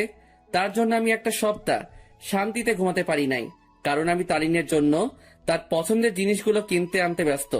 কারণ আমি তারিনকে খুশি দেখতে চাই। তার জন্য এত কিছুই করে শেষমেশ জুতার বাড়ি ও মিথ্যা অপবাদ পেলাম। সে না জেনেই আমাকে এভাবে আঘাত করলো। যদি তার মনে আমার জন্য বিন্দুমাত্র ভালোবাসা থাকতো তাহলে সে আমাকে সন্দেহ না করে আমার প্রতি বিশ্বাস রাখতো। কিন্তু সে থাক, যা হয়েছে ভালোই হয়েছে। আমিও উচিত শিক্ষা পেলাম আর বুঝতে পারলাম তারিন আমাকে কেমন ভালোবাসছিল। কিরে, কি ভাবছিস? কই কিছুই না। আচ্ছা নানা ভাইয়ের ওষুধ নিছো? নিব, কিন্তু তোর চোখে পানি কেন? আরে চোখে বালি ঢুকছে, সেটার জন্য। আমার সাথে আয়। আমি মামার সাথে গেলাম আর মামা একটা কলের কাছে নিয়ে যায় আর আমিও মুখ ধুয়ে নেই। আসলে তারিনের কথা মনে করতে করতে ওই দিনের ঘটনাটাও মনে পড়ে গেল আমার, তাই চোখেও পানি চলে আসে। সেদিন তারিন আমাকে যেভাবে মারলো আমি বুঝতে পারলাম সে কতটা ঘৃণা করে আমাকে। সে সত্যি না জেনেই আমাকে আঘাত করলো, যা থেকে বোঝা যায় তারিনের ভালোবাসা কত দূর। চল বাড়ি যাব, বাজার শেষ। নানা ভাইয়ের ওষুধ নাও।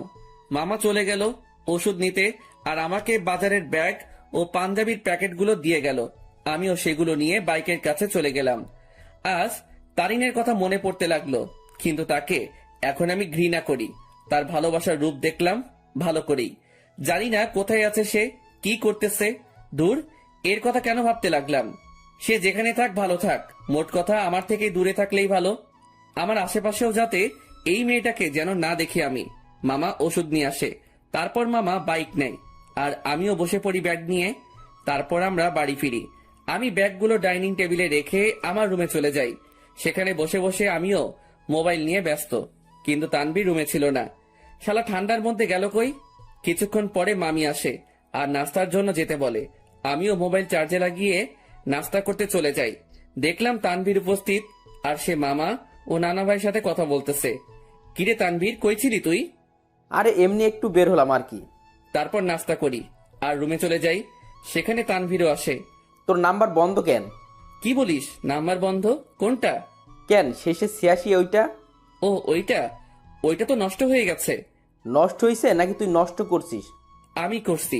কেন, তোর কাছে আমার শেষে 68 ওয়ালা নাম্বারটা নাই? আছে তো। সেটাতে কল দিলে পাবি। আচ্ছা, তানিয়ার সাথে কথা হয়েছে তোর? আরে আরেকটু আগেও তো কথা বলে আসলাম তার সাথে। কি? আরে ফোনে কথা বললাম আর কি। তুই কি মনে করছিস তানিয়া এখানে আর আমিও তার সাথে ঘুরে ঘুরে কথা বলতেছি? আমি তো এটা মনে করি নাই। তুই এই কথাটা বললি কেন? আরে শালা, তুই তো এটাও ভাবতে পারিস, তাই আগে বলে দিলাম আর কি। আচ্ছা বাদ দে। আর শোন, তানিয়াকে আমার পক্ষ থেকে সরি বলে দিস ওই দিনের ঘটনার জন্য। আরে বেটা বলতে হবে না, আমি সামলে নিছি ব্যাপারটা। তারপর তানভীরের সাথে রাতে খাবারের আগ পর্যন্ত আড্ডা দেই। তারপর মামা এসে আমাদের খাবারের জন্য ডাকে আর আমরাও খাবার খেয়ে নেই। এরপর রাতে আম্মু আব্বুর সাথে কথা বলে নিলাম আর মোবাইলে সকাল ভোরের জন্য অ্যালার্ম দিলাম, যাতে সকালে উঠে নামাজ পড়ে গ্রামের শীতকালে সকালের দৃশ্য উপভোগ করতে পারি। এরপর দিলাম ঘুম। সকাল ভোরে আমার অ্যালার্ম বেজে ওঠে আর আমিও উঠে পড়ি। আমার অ্যালার্ম শুনে তানভীর কিছুটা নড়ে ওঠে। আমিও অ্যালার্মটা বন্ধ করে দেই আর শালা আবার ঘুম। আমিও ফ্রেশ হয়ে নেই আর বাসার থেকে উজু করে নেই। এরপর দরজা খুলে আমিও চলে গেলাম মসজিদে ফজরের নামাজের জন্য। মসজিদে নামাজ শেষ করে এবার বেরিয়ে পড়লাম ঘোরার জন্য। চারিদিকে কুয়াশায় ঘেরা, সামনে কি আছে কেউ দেখতে পারবে না। আর গ্রামের পরিবেশে এটা একটা অসাধারণ ও মুগ্ধকর মুহূর্ত। তবে এটাই না, এখন সবচেয়ে আকর্ষণীয় জিনিস দেখার বাকি, যেটা প্রায় অনেকে দেখতে গ্রামে আসে। আর সেটা হলো শীতকালে সকাল ভোরে সূর্যোদয়। ভাগ্যিস আমি কোট শু পরে বের হইছি, না হলে এমনিও ঠিক না জমি কুলফি হয়ে যাইতাম। আমি হাঁটতে লাগি আর কিছু স্বপ্ন দেখছিলাম, সেইগুলো ভাবতে লাগি। একদিন এক শীতের সকালে তাকে নিয়ে হাঁটবো, একটা চাদরকে দুজনে ভাগাভাগি করে নিয়ে পড়বো, একে অপরকে ধরে সেই কুয়াশা ভরা রাস্তায় একে অপরকে নিয়েই মগ্ন থেকে হেঁটে যাব। তাকে নিয়ে শীতের সকালে সূর্যোদয় দেখব, আর সকালবেলা দুজনে ঠান্ডা ঠান্ডা খেজুরের রস খাবো। হয়তো এটা কোনোদিনও পূরণ হবে না, স্বপ্নই থেকে যাবে। থাক, কেউ লাগবে না আমার। আমার লাইফ আমি একাই এনজয় করব। তার ভালোবাসার কোনো প্রয়োজন নেই আমার। তার ভালোবাসার নমুনা দেখলাম ভালো করেই। যার মধ্যে আমার জন্য বিন্দুমাত্র বিশ্বাস নেই, সে কি করে আমাকে ভালোবাসবে? ভালোবাসার মধ্যে বিশ্বাসের অবদান বেশি, কারণ একে অপরের প্রতি বিশ্বাসী ভালোবাসাকে আরো বাড়িয়ে তোলে। সূর্যোদয় শুরু হয় আর আমিও রাস্তায় দাঁড়িয়ে দেখতে লাগি। পকেটে হাত দেওয়া অবস্থায় সেই মুগ্ধকর দৃশ্য দেখতে ব্যস্ত আমি। সূর্যোদয় শেষ আর কুয়াশাও আস্তে আস্তে দেখা যেতে লাগে আর শেষ হতে লাগে। তাই আমিও চিন্তা করলাম, শীতের সকাল, দেখি যদি কোনো চায়ের দোকান পাই তাহলে এক কাপ গরম চা খাওয়া যায়। আমিও হাঁটতে লাগি আর ভাগ্যক্রমে একটা চায়ের দোকানও পেয়ে গেলাম। আমিও সেখানে যাই। এক কাপ চা দেন তো। জি দিচ্ছি, বসেন। আমি বসে আছি আর পকেটে হাত, কারণ হাত প্রায় ঠান্ডা হয়ে আসছে। এখন যদি তানভীরের পাশে থাকতো তাহলে আমার এই ঠান্ডা হাত তার পিঠে ঢুকাই দিতাম। প্রতি শীতেই শালারে এই চাকা দিয়ে আমি। চা দিয়ে গেল আর আমিও পকেট থেকে হাত বের করে দুই হাত দিয়েই চায়ের গ্লাস ধরি। চায়ের গ্লাসের তাপ দিয়ে হাত গরম করতেছি আর একটু একটু চুমুক দিচ্ছি চায়ে। চা খাওয়া শেষ করলাম আর পকেট থেকে মানি ব্যাগটা বের করে চায়ের বিল দিয়ে দিলাম আর সেখান থেকে চলে আসলাম। আমি বাড়ির দিকে যেতে লাগি। বাড়ি আঙিনায় যেতে দেখি সামনে একটা সিএনজি। মনে হয় বাড়িতে কেউ আসছে। থাক, যেই আসুক আমার কি। আমিও আস্তে করে বাড়িতে ঢুকে যাই আর নিজের রুমের দিকে চলে যাই। রুমে প্রবেশ করা মাত্রই আমার চোখ কপালে উঠে গেল। তোমরা? কি রে হারামজাদা, ভালোই তো মজা মাস্তিতে আসিস। জি হ্যাঁ, আমার রুমে আমার আম্মু আব্বু উপস্থিত আর তানভীরও ঘুম থেকে উঠে গেছে। তোমরা এখানে কেমনে? কালকে না তোমাদের সাথে কথা বললাম আমি? আমরা 11টার গাড়িতে উঠি আর এখানে চলে আসি। এখানে আসার কারণটা কি? তাও হঠাৎ করে চলে আসলা, ব্যাপারটা বুঝলাম না। আমার আম্মু আব্বুর বাড়ি আর আমি আসবো না, এটা কি ধরনের কথা? আসবে মানা কে করলো? কিন্তু হঠাৎই না বলে চলে আসলা, ব্যাপারটা আমাকে একটু চিন্তায় ফেলে দিল। চুপ হারামজাদা, এত চিন্তা করতে হবে না তোকে। তোর জন্য আমি তানভীরকে মারলাম। মানে? আর বলিস না দোস্ত, আমাকে তুই মনে করে আমি ঘুমানো অবস্থায় মাথায় দিল একটা। তুই শালা মাইরের যোগ্য। আম্মুর কাছে গিয়ে আম্মুকে জড়িয়ে ধরলাম। তো মাই আম্মা যান, একটু বলবেন আপনার চেহারা এত খুশি কেন? কারণ আমার আব্বু জানতাকে পেয়ে গেলাম যে। কেমন আছিস আব্বু? কোনো অসুবিধা হচ্ছে না তো? আর বলিও না আম্মু, রাতের বেলা মশারা আমার কিস নিতে নিতে আমার ইজ্জত আস্ত রাখে নাই। এখন বউকে কি বলবো সেটাই সমস্যা। আমার কথা শুনে আম্মু আব্বু হেসে দেয়, কিন্তু তানভীরের মুখে অন্য কিছু দেখতে পাচ্ছি। কিরে তানভীর, তোর কি হয়েছে আবার? কই কিছুই না, আমার ঠান্ডা লাগছে, আমি ঘুমাই। যা ঘুমা তুই। আমি আম্মু আব্বুকে নিয়ে হলরুমের দিকে গেলাম আর দেখলাম মামা নানা ভাই কথা বলতেছে। আপু, এটা কি আসলেই তোর ছেলে? কেন? তোরে কি করলো? আর বলিস না আপু, আসতে না আসতেই আমার জীবনের অর্ধেক আগেই টানা করেছে, আর এখন বাকিটুকু করতেছে আর কি। এই মামা, মেজাজ গরম করিও না, না হলে যে একেবারে জায়গা বরাবর বাস দিমো। আল্লাহ কি দেখে তোরে বানাইছে বুঝি না, একবারে ফাজিল এর বাপ তুই। আজ আছি তো তাই এসব বলতেছো, একদিন এই ফাজিলটা থাকবে না, সেদিন মিস করলেও লাভ হবে না মামু। প্রথম কথা তুই ফাজিল না, শয়তানের নানা। আর শয়তান মরে না, বুঝছস? ওকে, দেখা যাবে। মামা ভাগিনার ঝগড়া শেষ হয়েছে? হয় নাই, আরো বাকি আছে। মামু, মেজাজটা কিন্তু 440 করছো। কোন সময় কোন অঘটন ঘটাই দেই আর তোমারে ফাঁসাই দিব কিন্তু। কেন, কি করবি তুই? বেশি কিছু না, গ্রামে কোনো এক আন্টিকে টাকা দিয়ে ভাড়া করে আনবো। কেন, গ্রামের মহিলা এনে কি করবি? তারে বলবো তোমার জিএফ হিসেবে নিজেকে পরিচয় দিতে, বাকিটা মামি সামলাবে আর কি। কথাটা শুনে আব্বু আম্মু নানা ভাই হেসে দিল, আর মামার মুখের রিয়াকশন দেখে আমার হাসি আসতেছে। মামা ফুল শক খেয়ে গেল। ওরে খোদারে, আমার জীবন শেষ করার জন্যই জন্মাইছে। হারামজাদা বজ্জাত, কি জিনিস রে তুই? এই আপু, এটা কি আসলে তোর ছেলে? আমার সন্দেহ হচ্ছে, এটাকে মনে হয় ভুল করে নিয়ে নিচ্ছিস তুই। আম্মু আব্বু হাসতেছে কারণ তারা ভালো করে জানে মামা ভাগিনার কাণ্ড। এভাবে কিছুক্ষণ মজা করে রুমে চলে যাই। সকালে নাস্তার সময় আমরা সকলে একত্রে হই। আমি, আব্বু, মামা, নানা ভাই, শান্ত, তানভীর, আমরা সকলে নাস্তা করে নিলাম। অন্তর, তুই এমন কেন? আমি আবার কি করলাম? বাবা রে, তুই কি আমাদের কিছুই মনে করিস না? আরে কি হইছে, কান্না করতেছো কেন? সমস্যা কি একটু বলো তো, কি করলাম আমি? আমি আব্বুকে জড়িয়ে ধরলাম। যদি কোনো ভুল কিছু করে থাকি ক্ষমা করে দিও। আর ওই দিনের ব্যাপারটার জন্য সরি। আসলে মাথা ঠিক ছিল না, তাই কথা বলতে ইচ্ছে করতেছিল না।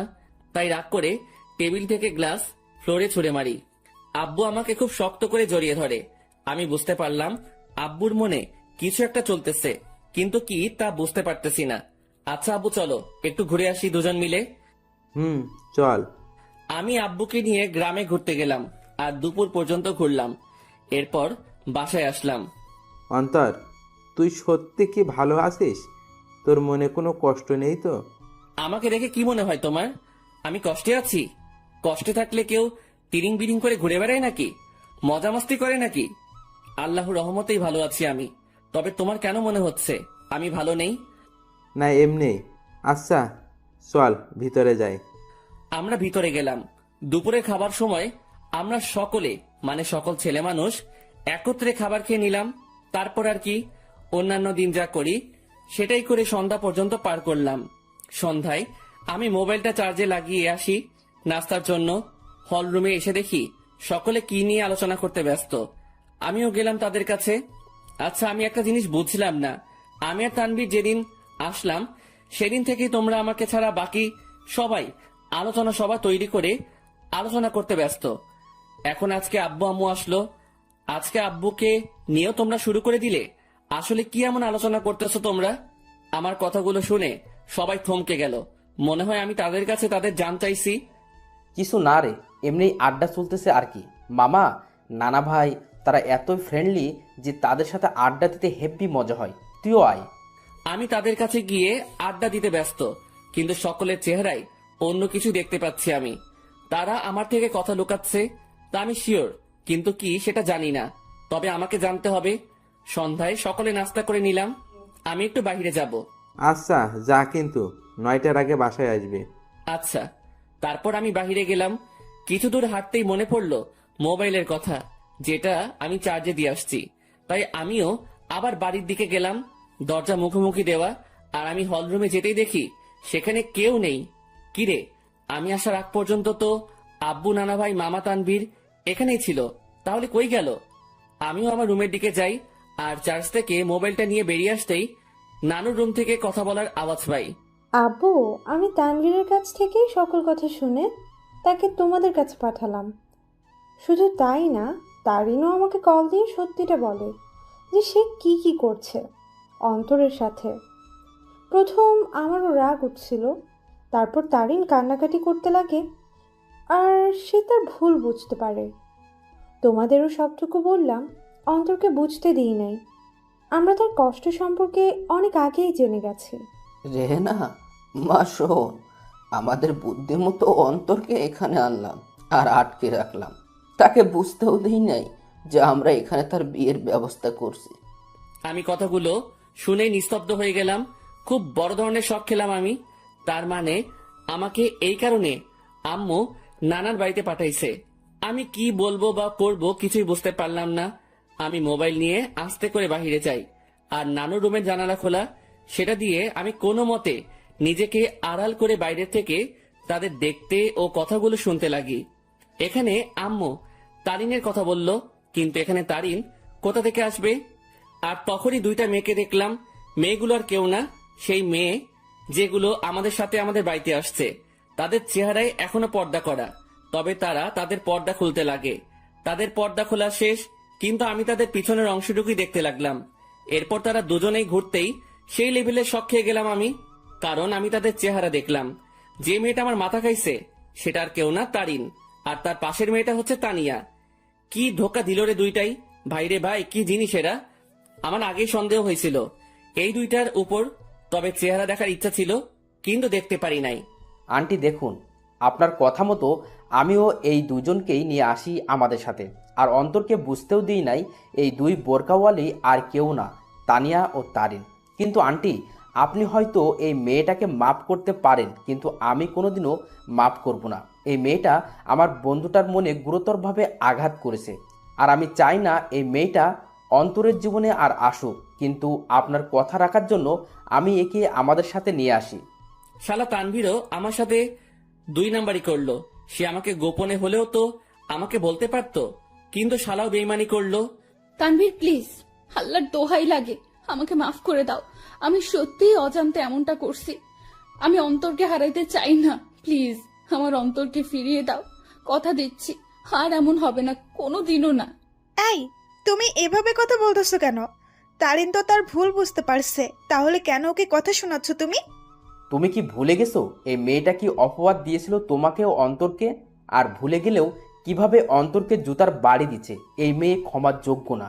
তানভীর বাবা শোন, আমি জানি আমার ছেলেটার সাথে কি করলো তারিন, কিন্তু সে তো তার ভুল বুঝতে পারলো। আর আমি আমার ছেলেকে চিনি ভালো করে, সে নিশ্চয়ই তারিনকে ক্ষমা করে দিবে। কিন্তু আন্টি, আমার মনে হয় না অন্তর এই মেয়েটাকে ক্ষমা করবে। আমি অন্তরকে ভালো করে চিনি, কারণ অন্তরের সাথে কেউ শত্রুতামি করলেও অন্তর ক্ষমা করে দিতে পারে, কিন্তু এই মেয়েটা অন্তরের মন ভাঙছে। তাই তো বাবা, আমরা অন্তর ও তারিনের বিয়ের ব্যবস্থা করেছি, যাতে বিয়ের পর অন্তর তারিনকে বুঝতে পারে আর ক্ষমাও করে দেয়। আর এই জন্যই আগামীকালেই অন্তর ও তারিনের বিয়ে দিব আমরা সকলে মিলে। তানভীর, আমি অন্তরকে না পেয়ে মরেই যাব। দেখো তানভীর, আমি জানি আমি অনেক বড় ভুল করছি, কিন্তু বিশ্বাস করো অন্তরকে আমি নিজের থেকেও বেশি ভালোবাসি। তানভীর, আমি তোমার পায়ে পড়ি, একমাত্র তুই পারিস অন্তরকে আমার করে দিতে। এই মেয়ে দূরে থাক আমার থেকে। আর আন্টি আঙ্কেল যেহেতু আপনার অন্তরকে না জানিয়ে অন্তরের বিয়ের ব্যবস্থা করছেন, যদি অন্তর জানতে পারে যে আপনাদের প্ল্যানে আমি জড়িত, তাহলে অন্তর আমাকে কখনোই ক্ষমা করবে না। তাই আপনারাও কেউ বলিয়েন না যে আমি আপনাদের সাথে ছিলাম। কিন্তু তানভীর, আমি তো সত্যিটা জেনেই গেছি। আর কথা রইল বিয়ের, সেটা তখনই হবে যখন আমি এখানে থাকবো। তার আগেই আমি এখান থেকে কেটে পড়বো। ঠিক আছে বাবা, আমরা এটা বলবো না যে তুমি সব জানতে। আমরা ব্যাপারটা লুকাবো অন্তর থেকে। এবার আমার সামনে সকল সত্য চলে আসলো। বাহ, ভালোই তো প্ল্যান করছে। আর কি বললো তারিন? সে আমাকে ভালোবাসে, তাই না? আর ভালোবাসা লাগবে না, বিয়ে তো দূরে থাক, তার চেহারাও দেখতে আমি ইচ্ছুক নই। আমিও চলে গেলাম। কোনো মতে রাত 8টা পর্যন্ত বাইরে কাটালাম। আমি বাড়ি আসলাম আর দেখলাম তারা কথা বলতেছে। আমি তো এখন জেনেই গেছি তাদের কি নিয়ে আলোচনা হতো এতদিন। তারা আমার থেকে কথা লুকাইছে, এবার আমিও তাদের বুঝতে দিব না আমিও তাদের গোপন কথাটা জেনে গেছি। সকলে মিলে রাতের খাবারটা খেয়ে নিলাম। তবে আমি চুপচাপ ভাবে থাকি আর তাদের বুঝতে দেই না আমার মনে কি চলতেছে। আমি কারো সাথে কোনো কথা না বলে চলে যাই রুমে। কিরে, কি করিস? কিছু না। কিরে, এভাবে চুপচাপ আসিস কেন? আমার ঘুম আসতেছে। Bye, good night. আমি কম্বলটা গায়ের উপর দিয়ে শুয়ে পড়ি। রাত প্রায় 12টা বাজে। তানভীর ঘুমায়, কিন্তু আমি ঘুমাইনি, কারণ আমি চলে যাব এখান থেকে। কাউকে বলেও যাব না। আমিও উঠে আমার ব্যাগ গুছিয়ে নিয়ে রেডি হয়ে আস্তে করে ব্যাগ নিয়ে রুম থেকে বেরিয়ে পড়ি আর আস্তে করে দরজা খুলে বাসার বাইরে চলে যাই। আমাদের বাড়ি থেকে বাস স্টেশন প্রায় হেঁটে গেলে 15 মিনিটের রাস্তা, আর আমিও ব্যাগ নিয়ে হাঁটতে লাগি। বাস স্টেশন প্রায় হেঁটে গেলে 15 মিনিটের রাস্তা, আর আমিও ব্যাগ নিয়ে হাঁটতে লাগি। আমি কোনো মতে বাস স্টেশনে পৌঁছে যাই। সেখানে গিয়ে মামা তানভীরকে SMS করে দেই যে আমি চলে যাচ্ছি, আমার জন্য চিন্তা না করতে। ব্যাস, মেসেজ দিয়ে মোবাইলটা অফ করে দেই আর বাস স্টেশনে বসে আছি। আজ আমি আমার আপন মানুষগুলো থেকে দূরে চলে যাব, তবে জানি না কোথায় যাব আমি। তবে আপাতত আমি আমার এলাকার দিকেই যাব, এরপর না হয় অন্য কোনো কিছু ভাববো আমি। ভাগ্যক্রমে একটা বাস আসে আর আমি উঠে পড়ি। আমি বাসের মধ্যে ড্রাইভারের পিছনের সিটে বসি। সেখানে টিকিট বাকি ছিল, তাই আমিও নিয়ে নেই। মোট কথা তাদের থেকে দূরে চলে যেতে চাই আমি। আর তারিন, যে কিনা আমাকে অনেক কষ্ট দিল, সে আমার আম্মু আব্বুকে ভালোই পটাতে পারলেও সে কোনো দিনও আমাকে পাবে না, কারণ সে আমার মনে গুরুতরভাবে আঘাত করলো। আমি অনেক কষ্ট ভোগ করছি, আর এত সহজে তারিন আমাকে পেয়ে যাবে তা কোনো দিনও না। এবার সেও বুঝুক, যখন ভালোবাসার মানুষ দূরে থাকে ও ঘৃণা করে তখন কেমন লাগে। আমি অনেক কষ্ট অনুভব করলাম, এবার তার পালা কষ্ট অনুভব করার। আমি কোনো দিনও তারিনকে বোরকা পরা অবস্থায় দেখি নাই, আর আমাদের সাথে যখন বাসে ওঠে তখন সে বোরকাটা পরে, মানে শুধু চোখগুলো দেখা যাবে, বাকি শরীরের অংশ দেখা যাবে না। ওই বোরকাটা পরে, আর এই বোরকাটা পরায় আমি তারিনকে চিনতে পারি নাই। তবে শুধু তারিন না, তানিয়াও তারিনের মতোই বোরকা পরে, তবে বোরকার রংটা ভিন্ন। তারিন পরছিল কালো আর তানিয়া পরছিল একটু নেভি ব্লু বোরকা। মেয়েটা ভালোই বুদ্ধি খাটাইছে, মানতেই হবে। সে আমার সামনে না এসে আম্মু আব্বুকে ভালোভাবেই পটাইছে ও তাদেরকে ভালোভাবেই আয়ত্ত করলো, কিন্তু কোনো লাভ হয়নি। কি করে ভাবলো এত সহজে আমাকে পেয়ে যাবে? আমাকে যতটুকু কষ্ট দিল তাকেও সেটা অনুভব করতে হবে। এরপর না হয় দেখা যাবে। প্রায় 2 ঘন্টা বাস চলতেছে, কিন্তু চোখে কোনো ঘুম নেই আমার। থাকবেই বা কি করে? যে দেখলাম ও শুনলাম আমি যদি আজ সেখান থেকে না চলে আসতাম, তাহলে তারা আমাকে জোর করে হলেও তারিনের সাথে বিয়ে দিত। কিন্তু আমি কোনো দিনও এই মেয়েকে এত সহজে মেনে নিব না। একবার এই মেয়েটা আমাকে সন্দেহ করে ও অবিশ্বাস করে, আমাকে অনেক অপমান করলো আর জুতার বাড়িও দিল। আর আজ যদি মেয়েটাকে আমি বিয়ে করি, তাহলে আমার অপমানের কি হবে? আমার মনে যে আঘাত করলো তার কি হবে? আর তাছাড়াও এরপর সে যদি অন্য কোনো কাহিনী করে বসে বা আমার পরিবার থেকে আমাকে আলাদা করতে চায়, তাহলে না, এই মেয়ে ভালোবাসার যোগ্য নয়। ওর মনে কোনো ভালোবাসা নেই, আছে শুধু ভালো লাগা। আর ভালোবাসার কি বা বুঝে এই মেয়ে? হ্যাঁ, ভালোবাসার কোনো কিছু জানে সে? ভালোবাসা কি সেটা জানে নাকি? যদি সে সত্যিকারই আমাকে ভালোবাসতো তাহলে আমার উপর ভরসা রাখতো, কিন্তু সে। বাসের ব্রেক কাজ করতেছে না। কথাটা শুনে সেখানে থাকা যাত্রীরা ও আমি শক খেয়ে গেলাম। কি বলতেছেন আপনি এসব? বাসের ব্রেক কাজ করতেছে না, হঠাৎ করেই ব্রেক কাজ করা বন্ধ করে দিয়েছে। ড্রাইভারের কথা শুনে যাত্রীরা আতঙ্কে ও ছোটাছুটি চিৎকার চেঁচামেচি শুরু করে দেয়। আরে আপনারা শান্ত হন সবাই, প্লিজ এভাবে উত্তেজিত হবেন না। আর তখনই সামনে থেকে একটা ট্রাক আসে আর বাসের সাথে ট্রাকের ধাক্কা লাগে। এক মুহূর্তেই সকল কিছু পরিবর্তন হয়ে গেল। আমার চোখ ঝাপসা হয়ে আসছে, তবুও চোখে একবার আশেপাশে দেখে নেই। মৃত্যু আমার চলে আসছে, আর আমার জীবনের সমাপ্তি হয়তো এইভাবেই হওয়ার ছিল। আর কিছুক্ষণের মধ্যে অন্তর সেখানে মারা যায়। বাসে প্রায় 40 জনের মতো ছিল, যার মধ্যে অনেকেই গুরুতর আহত হয়। আর সামনে থাকা ড্রাইভারও শেষ। বাসটি সামনে স্টেশন থেকে যাত্রী নেওয়ার কথা ছিল, হয়তো আর যাত্রী নেওয়া হলো না। কিছুক্ষণ পরেই সেখানে উদ্ধারকর্মী ও অ্যাম্বুলেন্স আসে ও তাদের কাজ করতে ব্যস্ত। সকালবেলা তানভীরের মোবাইল বেজে ওঠে। হ্যালো। অপর পাশ থেকে কথা শুনে তানভীরের মোবাইল হাত থেকে পড়ে যায়। তানভীর পাগলের মতো ব্যবহার করতে শুরু করে, আর তানভীর অন্তরের মামাকে নিয়ে সেও সকাল সকাল বেরিয়ে পড়ে। তানভীর ও অন্তরের মামা জায়গা মতো চলে যায়। তাকে একজন পুলিশ ফোন দেয় আর ঠিকানাটাও দেয়, আর বলে সেখানে চলে আসতে, আর তানভীরও সেখানে চলে যায়। তানভীর, কি হয়েছে? তুই এখানে আনলি কেন? তানভীর চুপ হয়ে আছে। জি, আপনার নাম কি তানভীর? জি। আসুন আমার সাথে। আসলে ডেড বডির পকেট থেকে আমরা একটা মোবাইল পাই, আর সেটা অন করেই সেখানে আপনার নাম্বার দেখতে পাই, যেখানে লেখা ছিল তানভীর বেস্ট। তাই আপনাকে কল দিলাম। কার ডেড বডির কথা হচ্ছে অফিসার? আসুন আমার সাথে। পুলিশ তানভীর ও অন্তরের মামাকে একটা রুমে নিয়ে যায়, যেটাতে ডেড বডি শোয়ানো। সেখানে সাদা চাদর মোড়ানো একটি লাশের কাছে নিয়ে যায়। তানভীর, কি হয়েছে রে? কার কি হয়েছে? কিন্তু তানভীর নিস্তব্ধ। পুলিশ অফিসার সাথে সাথে সেই লাশের মুখ থেকে সাদা চাদরটা সরায়। সাথে সাথে অন্তরের মামা লাশ দেখে থমকে যায়, কারণ এটা তার ভাগ্নে অন্তরের ডেড বডি। এই তানবীর, এটা কে? দেখতে তো পুরাই আমাদের অন্তরের মতো লাগতেছে। তানবীরের সাথে সাথে সেই বড়িটা ধরে চিৎকার করে কান্না করতে লাগে, কারণ আজ তার বন্ধু তার থেকে বহুদূরে চলে গেছে, যেখান থেকে আর কোনোদিনও ফিরবে না। এই অন্তর, এভাবে শুয়ে আছিস কেন? এই অন্তর, দেখ ভাই, এভাবে শুয়ে থাকিস না, কথা বল ভাই। এই তুই না আমাকে ভাই ডাকছিস, আর তুই না বলতি তুই আমার কথা শুনবি, তাহলে শালা এভাবে শুয়ে আছিস কেন? এই অন্তর। এই তুই কাকে অন্তর বলতেছিস তানবীর? আমাদের অন্তর তো বাসায়। আর তখনই অন্তরের মামার মোবাইলে কল আসে আর দেখে তার বোন কল দিছে। কি রে ভাই, কই গেছিলি? আর তানভীর, অন্তর কই? অন্তরের মামা এই কথাটা শুনে থমকে যায়, কারণ বলল অন্তর ওর বাড়িতে নেই। সাথে সাথে কল কেটে দেয় আর স্ক্রিনের দিকে তাকায়। সেখানে অন্তরের একটা মেসেজ দেখে, সেও সেটা দেখতে লাগে। সেখানে লেখা ছিল, মামা, আমি তোমাদের মনের গোপনের তথ্যটা জেনে গেছি, কিন্তু তোমরা আমার মনের অবস্থা জানো না। আপাতত আমি এই সব থেকে নিজেকে বিরত রাখতে চাই, কিন্তু বাড়িতে থাকলে আমি শিওর তোমার আমাকে বিয়ে দিয়েই ছাড়বা, তাই বাধ্য হয়ে আমাকে চলে যাইতেই হইতেছে। ভালো থাকিও আব্বু আম্মু, নানা ভাই, নানু, তানভীর, শান্তা, মামি, আর তোমাদের বাসার সেই গেস্টগুলোর খেয়াল রাখিও, আর সাথে নিজেরও খেয়াল রাখিও, আর আমার জন্য দোয়া করিও। খোদা হাফেজ। তোমার জীবন তেনা তেনা কারি। অন্তর মেসেজটা দেখার সাথে সাথে সেও অন্তরের দেহটাকে ধরে কান্না করে দেয়। আপনারা একটা অ্যাম্বুলেন্স ভাড়া করে বাড়িতে নিয়ে যেতে পারেন।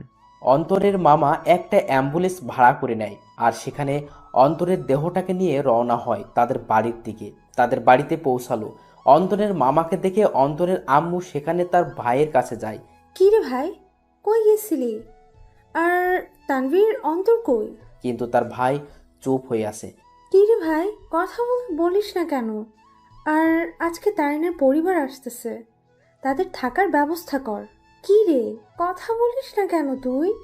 তখনই খেয়াল করে একটা অ্যাম্বুলেন্স তাদের বাড়ির দিকে আসতেছে। কি রে ভাই, বাড়িতে অ্যাম্বুলেন্স? কার কি হয়েছে আবার? কিন্তু তার ভাই নিস্তব্ধ হয়ে আছে, মুখে কোনো কথা নেই। বলতে গেলে জিন্দা লাশ যে জীবিত আছে, কিন্তু কথাবার্তা নেই। সাথে সাথে অন্তরের মামা তার বোনকে জড়িয়ে ধরে কান্না করে দেয়। কি রে মিলন, এইভাবে কান্না করতেছিস কেন? কি হয়েছে রে ভাই?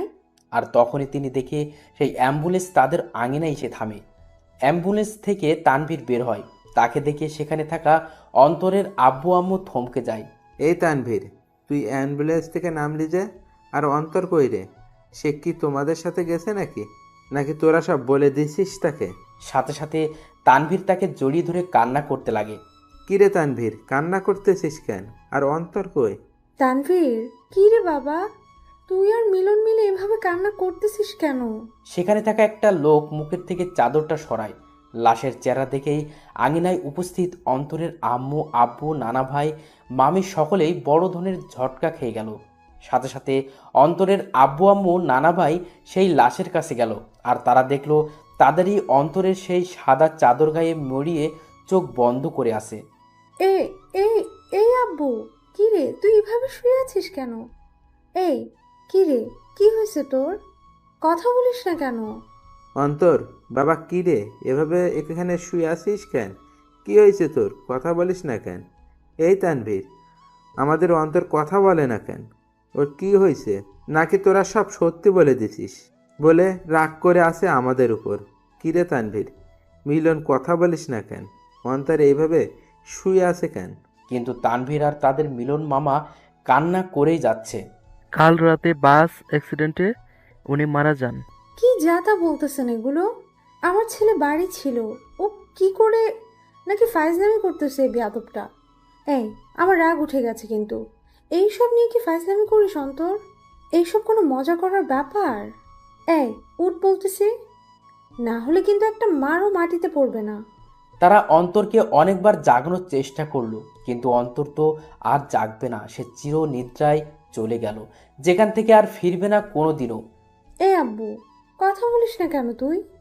একটিবার কথা বল বাবা। কি রে আব্বু, কথা বল না। সাথে সাথে অন্তরের বাবা মা দুজনেই অন্তরের দেহটাকে জড়িয়ে ধরে কান্না করে দিল। তারিন আর তানিয়া বাড়ি থেকে বের হয়ে দেখে বাড়ির আঙিনায় অনেক মানুষ। কি রে, এখানে এত মানুষ? বিয়ে তো ঘরোয়া পরিবেশে হবে বললো, তাহলে এত মানুষ আর কান্নাকাটির আওয়াজ পাচ্ছি কেন? চল তো দেখি কি হয়েছে। তারপর তানিয়া ও তারিন সেখানে গেল। কিরে, আন্টি এভাবে কান্না করতেছে কেন? কি হয়েছে? আঙ্কেলও কান্না করতেছে। কি হয়েছে রে? তারিন অন্তরের আম্মুর কাছে যায়।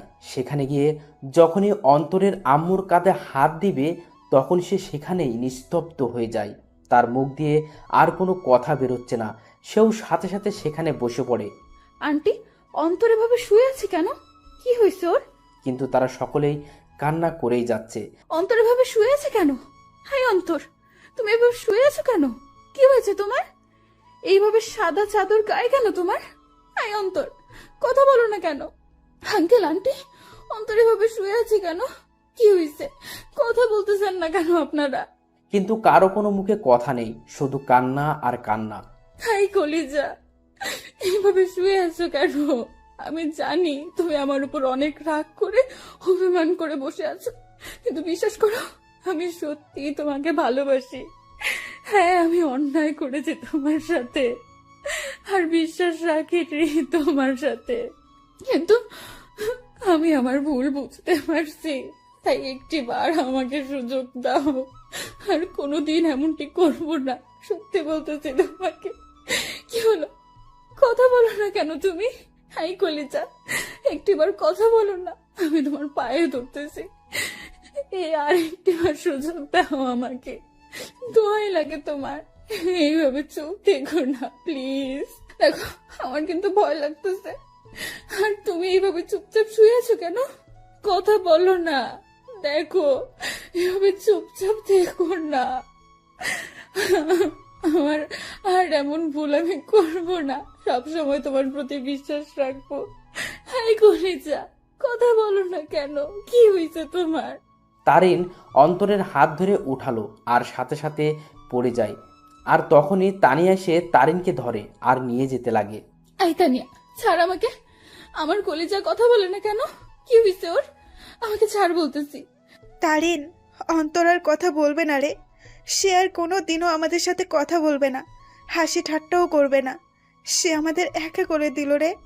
রাগ তো আমার সাথে করলো, তাহলে তোরা একা কি করে হবি? আর দেখি, ছাড় আমাকে, আমি ওর কাছে যাব। ওইখানে শুয়ে আছে আমার উপর রাগ করে, আর আমার সাথে কথাও বলে নাই রাগ করে। দেখি, ছাড় আমাকে, আমি ওকে মানিয়ে নিব। দেখবি, ও আমার সাথে কথা বলবে। ছাড় বলতেছি আমাকে। তারিন সেখানেই পাগলামো শুরু করে দেয়। সে কোনো মতেই বিশ্বাস করতে পারছে না তার অন্তর শুধু তাকেই না, সকলকে ছেড়ে চলে গেল ওপারে, যেখান থেকে আর কোনোদিনও ফিরবে না। তারিন পাগলামো করতে করতে জ্ঞান হারিয়ে ফেলে আর তাকে ঘরের ভিতরে নিয়ে যাওয়া হয়। দুপুরবেলা জানাজা পড়িয়ে অন্তরকে নিয়ে যেতে লাগে তার চিরস্থায়ী স্থানে। আজ এক আব্বুর কাঁধে তার ছেলের লাশ, এক বন্ধুর কাছে তার ভাইস্বরূপ বন্ধুটির লাশ হয়ে শুয়ে আছে, আর এক হতভাগা মামা যার সাথে হাসি মজা করে বেড়ানো ভাগ্নেটার লাশের খাট বহি করে নিয়ে যাচ্ছে তার চিরস্থায়ী স্থানে। অন্তরকে কবরে শোয়ানো হয়, তাকে মাটি দেওয়া হয়। আজ সেই কবরে দাফন হয়ে গেল কারো ছেলে, কারো ভাগ্নে, কারো প্রিয় বন্ধু আর কারো ভালোবাসা। সকলকেই সেখানে অন্তরের জন্য দোয়া করে চলে যায়। তবে সেখানে বসে বসে তিনজন হতভাগা মানসিক কান্নায় ভেঙে পড়ে বসে আছে। আজ অন্তরের মামা ভাবতে লাগে সেই দিনগুলো যখনই অন্তর তাকে জ্বালিয়ে বেড়াতো, কিন্তু আজ থেকে সেই মামাকে আর কেউ জ্বালাবে না। আজ এক বন্ধু তার সুখ দুঃখ ভাগ করা বন্ধুকে হারিয়ে ফেলল। আজ একজন বাবা তার শাসন করা ছেলেটাকে হারিয়ে বসে আছে। সব সময় অন্তরকে বকা দিয়ে বেড়াতো, কিন্তু আজ থেকে সেই বকাগুলো আর কাউকে দিতে পারবে না। অন্যদিকে তারিনের জ্ঞান ফিরে সে দেখে অন্তরের আম্মু কান্না করতেছে, আর তানিয়া তাকে সামলাতে সামলাতে কান্না করতে লাগলো। এই, তোমরা সকলে কান্না করতেছো কেন?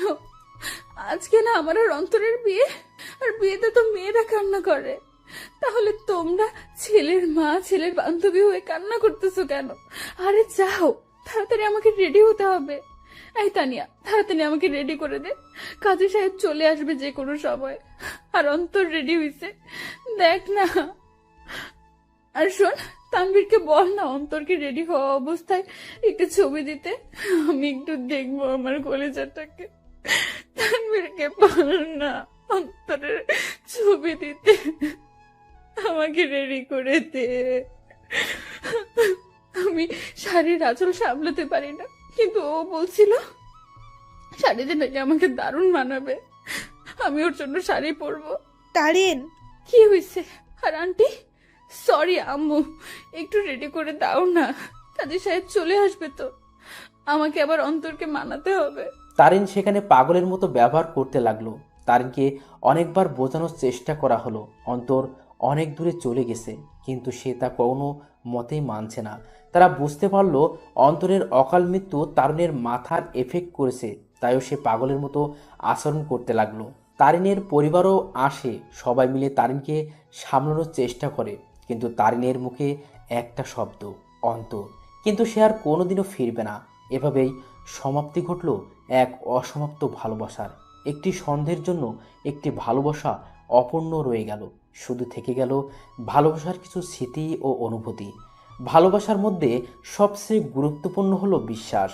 একে অপরের প্রতি বিশ্বাস যত মজবুত থাকবে, ভালোবাসাও তত শক্ত হবে। সন্ধ্যের জন্য একটি ভালোবাসা সম্পূর্ণ শেষ হয়ে যায়, তবে বর্তমানে ভালোবাসার মানুষগুলোও অনেক আজব, কারণ আমরা ভুল মানুষের উপর বিশ্বাস করে ফেলি আর সঠিক মানুষকে সন্দেহ করে বসি। তাই ভালো যেহেতু বাসবেন, তার আগেই সেই ব্যক্তিটার সম্পর্কে একটু ধারণা নিয়েই তবেই ভালোবাসিয়েন আর ভালোবাসার প্রতি ভরসা রাখবেন।